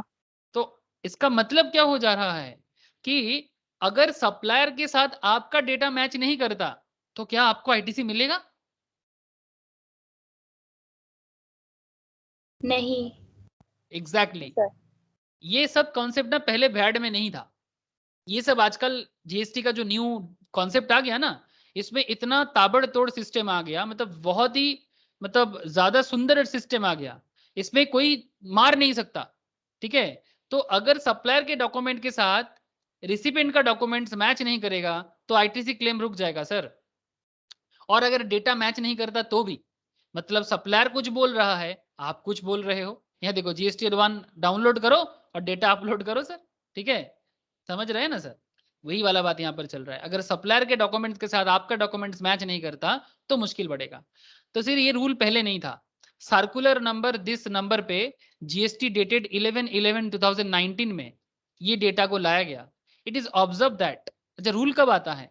रूल बाद में आते हैं। एक्ट में कुछ बातें अगर मिस्टेक हो जाते हैं तो बाद में उसका रूल लाया जाता है। ठीक है, ये रूल एक्ट के पास है, वो कभी भी ला सकता है। It is observe that some tax payers take inflated और बोगस आईटीसी। कुछ देख पा रहे सर? इन्फ्लेटेड और बोगस आईटीसी मतलब कुछ बताओ सर, आप लोगों को क्या समझ में आ रहा है? इन्फ्लेटेड और बोगस आईटीसी का मतलब क्या? से फॉर एग्जांपल ये जो हमारा मिस्टर ए और मिस्टर बी के खेल चल रहा था, यहाँ पर मिस्टर ए तो सप्लायर है, मिस्टर बी आईटीसी क्लेम कर रहा है। यहाँ पर मिस्टर बी कितना आईटीसी क्लेम किया सर? 300 का आईटीसी क्लेम किया। सर अगर मिस्टर बी बोलता कि मेरा तो 450 का ही इनपुट क्रेडिट है तो उसको कुछ भी पेमेंट और नहीं करना है, कुछ भी पेमेंट नहीं करना है, क्योंकि 450 का अभी टैक्स है और वो बोलता है कि मेरा 450 का इनपुट क्रेडिट है। तो क्या ऐसा कुछ भी बोलेगा तो चलेगा क्या? आप बात समझे कि नहीं समझे? तो क्या टैक्स पेयर अपने मर्जी से इन्फ्लेशन कर सकता है ऐसा कि जानबूझ के आईटीसी क्लेम को बढ़ा देगा रॉन्ग डॉक्यूमेंट शो करके? हाँ सर? No sir. नहीं कर सकता ना सर। पहले क्या होता था, जो chartered accountant in practice, cost accountant in practice, ये लोग भी हेल्प कर देता था, ठीक है, और बदले में वो अपना कमीशन ले लेता था। तो लेकिन ये सब सिस्टम आजकल नहीं चलेगा, सबको ट्रू एंड फेयर रहना है, ट्रू एंड फेयर रहना है, मुश्किल बढ़ा दिया। तो इसलिए बोल रहा है, it is observe that some tax payers take inflated और bogus ITC even if proper tax invoice or debit note in respect of inputs or input services are not available. To exercise control over the malpractice of availing bogus ITC by the taxpayers, certain restrictions have been placed on availment of ITC. ITC on all invoices, debit notes which are uploaded by the suppliers, ठीक है, in their GSTR 1 can be availed in full. जो भी GSTR 1 में supplier upload करेगा,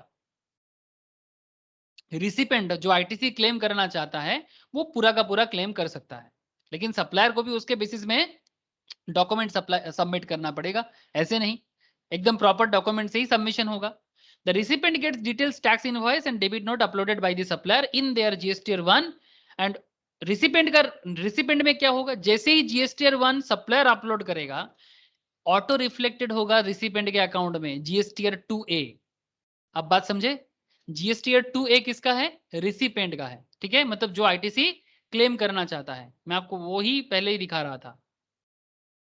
GSTR 1 किसका है, GSTR 1 supplier का है। सप्लायर जैसे ही जीएसटीआर 1 में करेगा ऑटोमेटिकली जीएसटीआर 2A में ऑटो रिफ्लेक्ट करेगा सर, जीएसटीआर 2A में ऑटो रिफ्लेक्ट करेगा। आप लोगों को बात समझ में आ रहा है ना, ठीक है, मतलब जो भी सप्लायर बोलेगा रिसिपेंट का ऑटो रिफ्लेक्ट करेगा जीएसटीआर 2A में उसके अकाउंट में। जैसे ही मिस्टर मतलब रिसिपेंट इसको एग्री करता है तो फिर जीएसटीआर मतलब रिसिपेंट को जीएसटीआर 2 फाइल करना पड़ेगा, ठीक है। अब जीएसटीआर 2 वगैरह में उसको सारे के सारे डिटेल्स फाइल करना पड़ेगा, ठीक है। And GSTR 2B in his recipient GSTR 2A and GSTR 2B, ये रिसिपेंट के नाम पे है सर। जैसे चलो यहाँ पर लिखा हुआ है जीएसटीआर 1 क्या है, जीएसटीआर 2A क्या है एंड जीएसटीआर 2B क्या है। चलो सर देख लेते हैं। जीएसटीआर 1 इज ए मंथली और quarterly statement, okay, containing details of outward supplies made by registered supplier. अगर आप गुड्स का सप्लायर हो जाती तो फिर आपको जीएसटीआर 1 मेंटेन करके मंथली और क्वार्टरली बेसिस में जो जिसका जो भी हिसाब है, किसी किसी का मंथली होता है, किसी किसी का क्वार्टरली होता है, वो मैं रजिस्ट्रेशन प्रोसेस में बताऊंगा। आपको अपना सारे के सारे डिटेल्स को फाइलिंग करना पड़ेगा। Such details of outward supplies furnished by the supplier are communicated and made available electronically and auto populated to the respective recipients GSTR 2A। जो रिसीव करेगा उसके GSTR 2A के अकाउंट में ऑटोमेटिकली पॉपुलेटेड हो जाएगा। And GSTR 2B क्या है sir, GSTR 2B is an auto drafted ITC statement, auto drafted ITC statement generated for every registered person based on GSTR 1। जो भी जीएसटीआर 1 मतलब जीएसटीआर 1 में जो भी सप्लायर ने दिया जीएसटीआर 2B में आईटीसी स्टेटमेंट ऑटो ड्राफ्टेड होगा एवरी रजिस्टर्ड पर्सन के लिए जो सप्लायर फाइल किया है उसके बेसिस में आईटीसी स्टेटमेंट जीएसटीआर 2B में शो करेगा। अब इसी जीएसटीआर 2B के तहत सबको आईटीसी क्लेम मिलेगा जो भी रजिस्टर्ड पर्सन है। बात कुछ समझ में आया? GSTR 1, GSTR 2A, GSTR 2B, any doubt sir? इन तीनों फॉर्म का काम समझ में आया कि नहीं आया, पहले ये बता दो। Yes sir. सबको क्लियर है सर? मौसमी, रोशनी, ज्योति, प्रिया, बोलो सर। चौथा yes sir.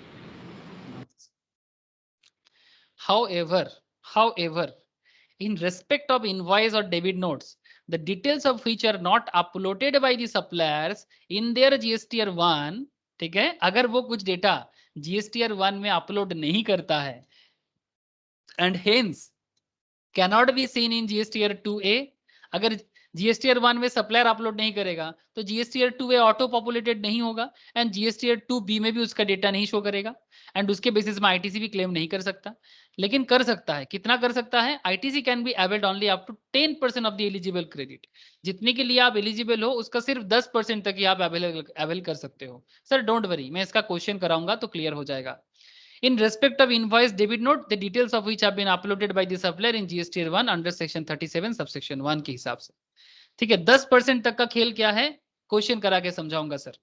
In other words ITC claim should not exceed 110%। जितना भी आप आईटीसी क्लेम कर लो वो 110% of the ITC reflecting in GSTR 2A on the due date of filing of GSTR 1 से ज्यादा नहीं होना चाहिए on the said tax period. ये भी मुझे क्वेश्चन करा के ही समझना पड़ेगा।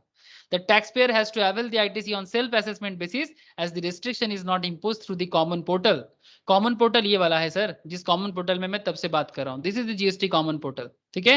इसी common portal में कुछ डेटा मेंशन नहीं रहता है, इसलिए सेल्फ असेसमेंट करके ही आपको आईटीसी क्लेम करना पड़ेगा, ठीक है। लेकिन हाँ सर, वही 10% एंड 110% का खेल क्या है वो मैं आपको समझाता हूँ। अब चलो सर, ये जो मैंने आपको बोला इसको मैं इस पर्टिकुलर ग्राफ के थ्रू से थोड़ा समझा देता हूँ, ये थोड़ा याद रखिएगा। फ्लो चार्ट देखिए, ITC on invoice debit note which have been uploaded by the supplier in their GSTR 1, 100% ITC can be claimed on such invoice or debit note if all other condition of availing ITC are fulfilled. An ITC or invoice or debit note which have not been uploaded by the supplier, 10% of the eligible ITC available on invoice or debit notes uploaded by the supplier in their GST Tier 1 can be claimed on such invoice or debit note. Sir कुछ भी समझ नहीं आया? हाँ sir मैं समझ गया. क्यों समझ नहीं आया मैं वो भी समझ गया. चलो सर ये क्वेश्चन देख पा रहे? क्या क्वेश्चन शो हो रहा है आप लोगों को? Yes sir. चलो सर इस क्वेश्चन को सॉल्व करते हैं और पैटर्न को समझते हैं. ठीक है, हो सके तो प्रिंट स्क्रीनशॉट ले लो. मैं तो बाद में शेयर कर ही दूंगा आप लोगों को. अगर बार बार देखना है तो स्क्रीनशॉट ले सकते हो, नहीं तो मैं बार बार दिखाऊंगा, कोई बात नहीं. अच्छा क्वेश्चन क्या बोला है सर? विजय सेल्स एक कंपनी है, रजिस्टर्ड सप्लायर है ज्योति. ठीक है, रजिस्टर्ड सप्लायर है. Receives 100 invoice. रिसीव क्या किया सर? 100 इनवॉइस रिसीव किया. Just a second. Okay 100 invoice receive किया. ठीक है सर. तो क्या बोला? For inward supply. Inward supply मतलब क्या सर? इनवर्ड और आउटवर्ड मतलब क्या हो जाता? हाँ सर, परचेज के टाइम पे ना. इनपुट. हाँ सर, इसका मतलब है कि वो रजिस्टर्ड सप्लायर है, receives 100 invoice for inward supply और गुड्स और services involving GST ₹10 lakh from various suppliers. मतलब उसने कुछ खुद का रिसीव किया. ठीक है, इनवर्ड कुछ रिसीव किया अपने लिए, तो उसके बदले में 100 इनवॉइस उसके पास हुआ और जिसके अंदर जीएसटी कितने का है सर? 10 लाख का. ठीक है, 10 लाख का जीएसटी है. बढ़िया है. From various suppliers during the month of October. Out of 100 invoice 80 invoice involving GST of 6 lakh. 100 invoice में से 80 इनवॉइस जिसका जीएसटी अमाउंट कितना है? जिसका जीएसटी अमाउंट कितना है सर? बोलो. 6 lakh have been uploaded by the suppliers. मतलब 80 इनवॉइस का डिटेल्स अपलोड किया गया है. कौन सा फॉर्म यूज करेगा? जीएसटीआर 1 है ना, GSTR 1 filed on prescribed due date. Therefore, compute the ITC that can be claimed by Vijay Sales in its GSTR 3B for the month of October to be filed by 20th November, assuming that GST of ₹10 lakh is otherwise eligible for ITC. GSTR 3B क्या होता है sir? GSTR 3B जिन लोगों का monthly और क्या बोलते हैं sir, quarterly data upload करना होता है ना, उनको जीएसटीआर 3B यूज करके मंथली और क्वार्टरली डेटा को मैंडेटरीली उसके अंदर फाइल करना पड़ता है. ठीक है, ठीक है. जीएसटीआर 3B में मैं डिटेल्स फिर से बात करूंगा. फिलहाल आपको मुझे क्वेश्चन सॉल्व करके देना है कि इसका आईटीसी का सिस्टम कैसे कैलकुलेशन होगा. चलो सर पेन कॉपी ले लो और इस पर्टिकुलर प्रॉब्लम को सॉल्व करो.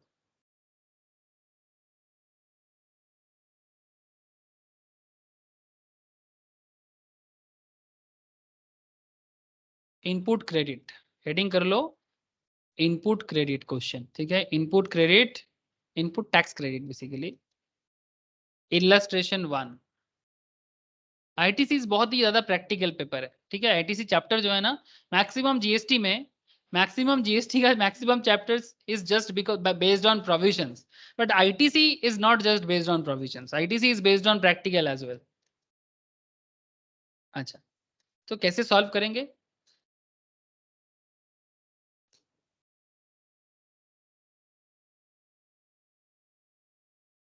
आईटीसी मतलब आईटीसी सोनार बांग्ला नয় रे बाबा. ओके, आईटीसी माने आईटीसी सोनार बांग्ला नয়, आईटीसी माने input tax credit. Okay Nandini, ITC बोलने से लोगों को ऐसे ही लग जाता है अरे सर आईटीसी सोनार बांग्ला के बारे में बात कर रहे हैं. इसका मतलब है input tax credit. ITC to be claimed by Vijay Sales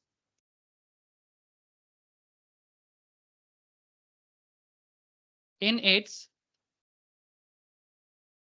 GSTR 3B. ठीक है, GSTR 3B जो मंथली और क्वार्टरली बेसिस में वो मेंटेन कर रहा है. इलेक्ट्रॉनिक क्रेडिट लेजर मतलब जहां पर आईटीसी उसका जमा होता है for the month of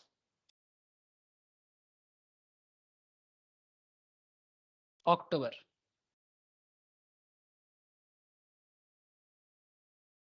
To be filed by या filled by 20th November, 20th November, okay, 20th November computed below, computed below. ठीक है, ओके सर। चलो सर, किस तरह से होगा, फॉर्मेट के हिसाब से चलते हैं। एक इनवॉइस बना लो,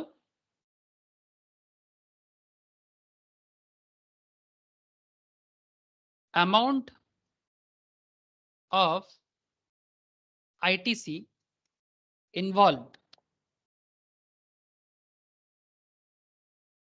amount of ITC involved in the invoice,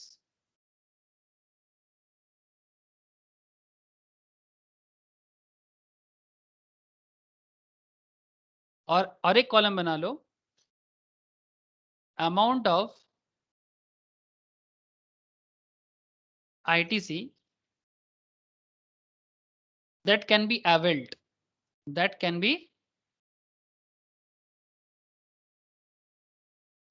availed. ये सब अमाउंट में है, ठीक है, rupees, this is also in rupees, ठीक है, ओके। प्रियोतमा, इनवॉइस का अगर मैं बात करूं तो इनवॉइस के हिसाब से अगर मैं क्वेश्चन को फिर से दिखाता हूं आपको, जस्ट लुक हियर, कितने का टोटल कितना इनवॉइस मिला सर, बोलो। 100 इनवॉइस, उनमें से 100 इनवॉइस में से कितना इनवॉइस अपलोड किया और कितना इनवॉइस अपलोड नहीं किया GSTR 1 में? 80 अपलोड किया और कितना अपलोड नहीं किया? 20, है ना? 20। ओके सर, तो उसी हिसाब से आपको भी सॉल्व करना चाहिए। 80 इनवॉइस अपलोडेड इन GSTR 1, ठीक है, GSTR 1 80 इनवॉइस अपलोड किया और 20 invoice not uploaded, 20 invoice not uploaded in GSTR 1, ठीक है। अब amount of involve, amount of ITC involve in the invoice, मौसमी को मेरा आवाज आ रहा है तो मौसमी मुझे बताना कि 80 इनवॉइस जो GSTR 1 में अपलोड हुआ, इसका वैल्यूएशन कितना है? 6 lakh. Thank you sir, 6 lakh, okay. तो इसमें आप पुट कर दो 80 invoice uploaded in GSTR 1, 6 lakh, ठीक है। अच्छा, इसका टोटल ITC आपको मिल जाएगा क्या? जितना अपलोड सप्लायर ने किया, क्या रिसिपेंट को मिल जाएगा? दैट इज ये जो सेल्स है, क्या नाम है कंपनी का, मैं भूल गया, कंपनी का नाम क्या है जिसका हिसाब कर रहे हैं सर? विजय सेल्स। क्या विजय सेल्स को पूरा का पूरा अमाउंट अवेलेबल होगा 6 लाख का? हाँ सर, वेरी गुड सर, पूरा का पूरा अमाउंट उसको अवेल होगा, तो 6 लाख ही उसको टोटल अमाउंट ऑफ ITC मिल जाएगा, क्योंकि सारा का सारा अमाउंट बोला गया है। इसके लिए आप एक चीज लिख लो, क्यों मिल रहा है, वर्किंग नोट लिख लो सर, वर्किंग नोट 1 नीचे लिख लेते हैं या नेक्स्ट पेज में लिख लेते हैं, वर्किंग नोट 1। चलो सर लिखो, 100% ITC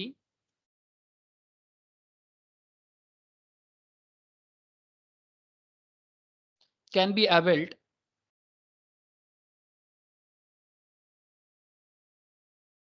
on invoice uploaded by the supplier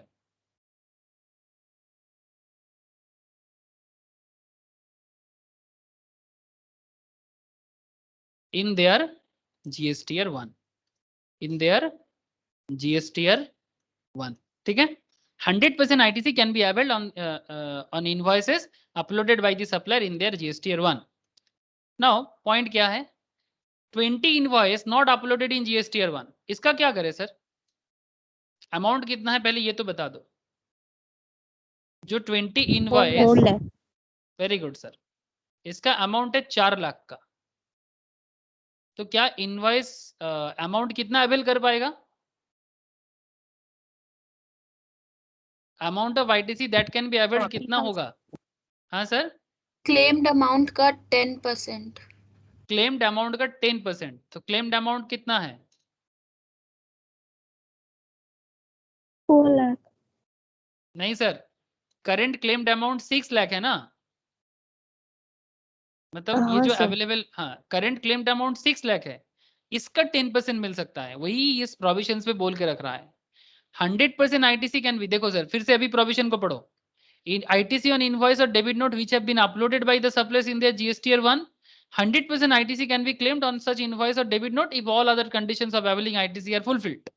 And ITC on invoice or debit note which have not been uploaded by the supplier in their GSTR 1, 10% of the eligible ITC available. तो अब इसका current eligibility कितना है? 6 लाख है कि 4 लाख है?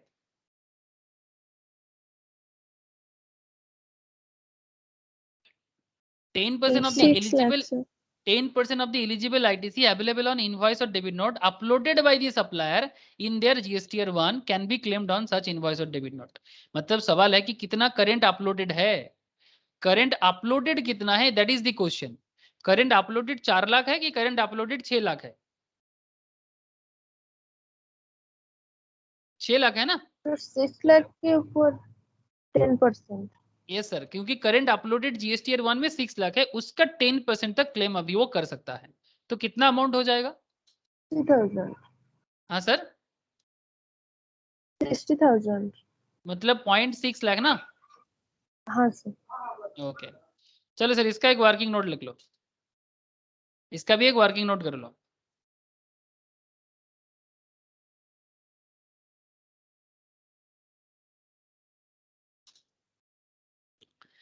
लिख लो sir, as per rule 36 subsection 4 the ITC in respect of invoice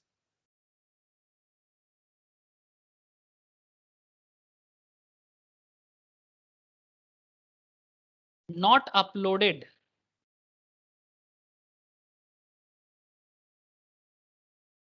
by the supplier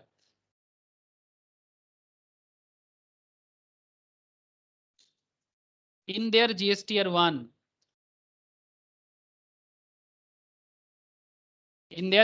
1 is restricted to 10% of eligible ITC in respect of invoice uploaded in GSTR 1. Thus, in respect of 20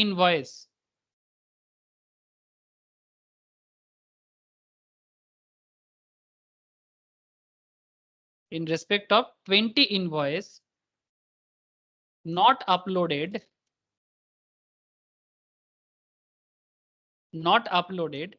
in GSTR 1,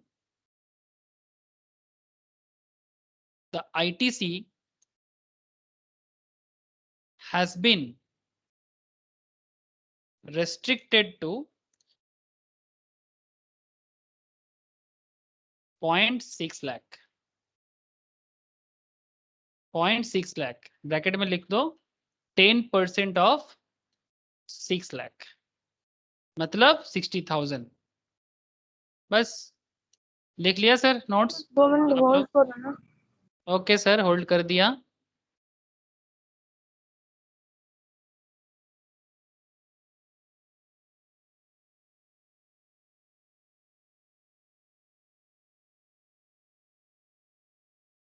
हो गया? हो गया ना हाँ sir? Sir. तो 6 + 4 कितना हो जाता है? 10 लाख। 10 lakh. लेकिन अवेलेबल कितना हो रहा है? अवेल कितना कर पा रहे हो? 6.6 lakh. 6.6 लाख। बात कुछ समझ में आया सर? बोलो। खेल समझ में आया जीएसटी का? आईटीसी क्लेम के पीछे का क्या हालत है? सारे के सारे इस पर्टिकुलर प्लेटफॉर्म में इलेक्ट्रॉनिक लेजर में मेंटेन होता है सर। जब आप लोग जीएसटी प्रैक्टिस चालू करोगे बहुत इजी हो जाएगा। और ऐसे देखो आप लोग जीएसटी एक्सपर्ट बन रहे हो। एक chartered accountant, cost accountant, CS वाले को एक्सपर्ट बनना पड़ता है। तो आप एक्सपर्ट बन रहे हो, आपको पता है कि कहाँ क्या चलता है, क्या प्रोविजंस है। और बाद में जब लॉगिन करके काम करोगे, 1 महीना प्रैक्टिस करोगे, मास्टर बन जाओगे सर। बिकॉज आपको प्रोविजंस पता है। भरोसा रखो अपने आप पे और अपने पढ़ाई पे, बहुत दूर तक जाओगे। ओके सर, ये रहा क्वेश्चन। सर एक दूसरा क्वेश्चन है, क्या घर में ट्राई करोगे? प्रोविजंस आपको मैंने पढ़ा के रखा, लेकिन आपको घर में ट्राई करना है। हाँ sir. Ajay sales registered supplier receives 100 invoices for inward supply of goods, मतलब अपने लिए परचेस करके लाया। इनवर्ड सप्लाई मतलब purchase involving GST 10 lakh from various supplier during the month of October. Out of 100 invoice, 85 invoice involving GST of rupees 9.5 lakh have been uploaded by the supplier in their respective GST or once filed on the prescribed due date. Therefore, compute the ITC that can be claimed by Ajay Sales in its GST or 3B for the month of October to be filed by 20th November, assuming that GST of 10 lakh is otherwise eligible for ITC. ये रहा question. हो जाएगा ये question घर में? ये question घर में ट्राई करोगे सर? हाँ सर, ये वाला क्वेश्चन घर में ट्राई करोगे? हाँ सर। ओके, बस एक बात याद रखिएगा सर, मैं बोल देता हूं, आप लोग जब करोगे तो प्लीज एक बात ध्यान में रखिएगा। जैसे यहाँ पर बोला था ना सर, ये जो 10% का बात यहाँ पर बोला था, जो आपको समझ में आ गया कि 10% का खेल क्या है। यहाँ पर दूसरा एक पॉइंट बोलता था, in other words the ITC claim should not exceed 110% of the ITC reflecting in GST 2A on the due date of filing of GST 1 of the suppliers for the said tax period.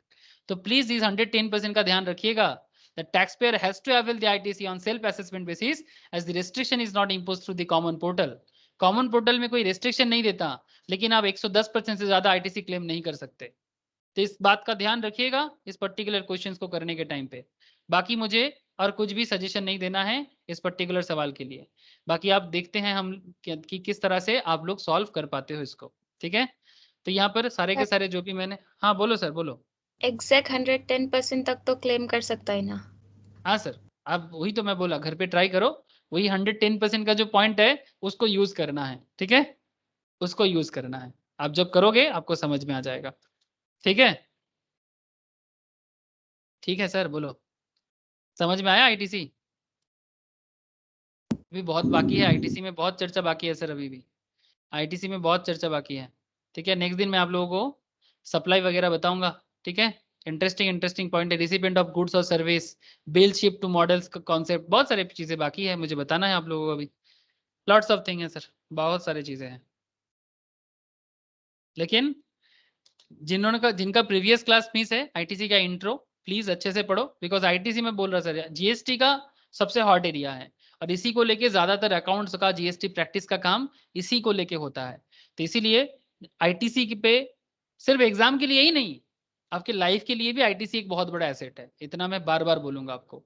जिसका ITC का knowledge अच्छा है GST में, वो as a GST practitioner भी बहुत अच्छा नाम काम सब मिलेगा सर। ठीक है सर, आप बोल रहे हो तो होगा।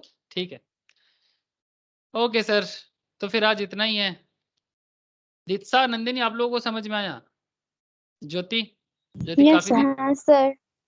ओके सर, ठीक है, मैं नोट्स शेयर हाँ कर सर। देता हूँ। आप लोग घर में नोट्स को रीड कीजिएगा और फिर आराम से बैठ के जो क्वेश्चन मैं दिया, अभी ज्यादा प्रेशर नहीं डाल रहा हूँ, धीरे धीरे नंबर ऑफ क्वेश्चन और बढ़ाऊंगा।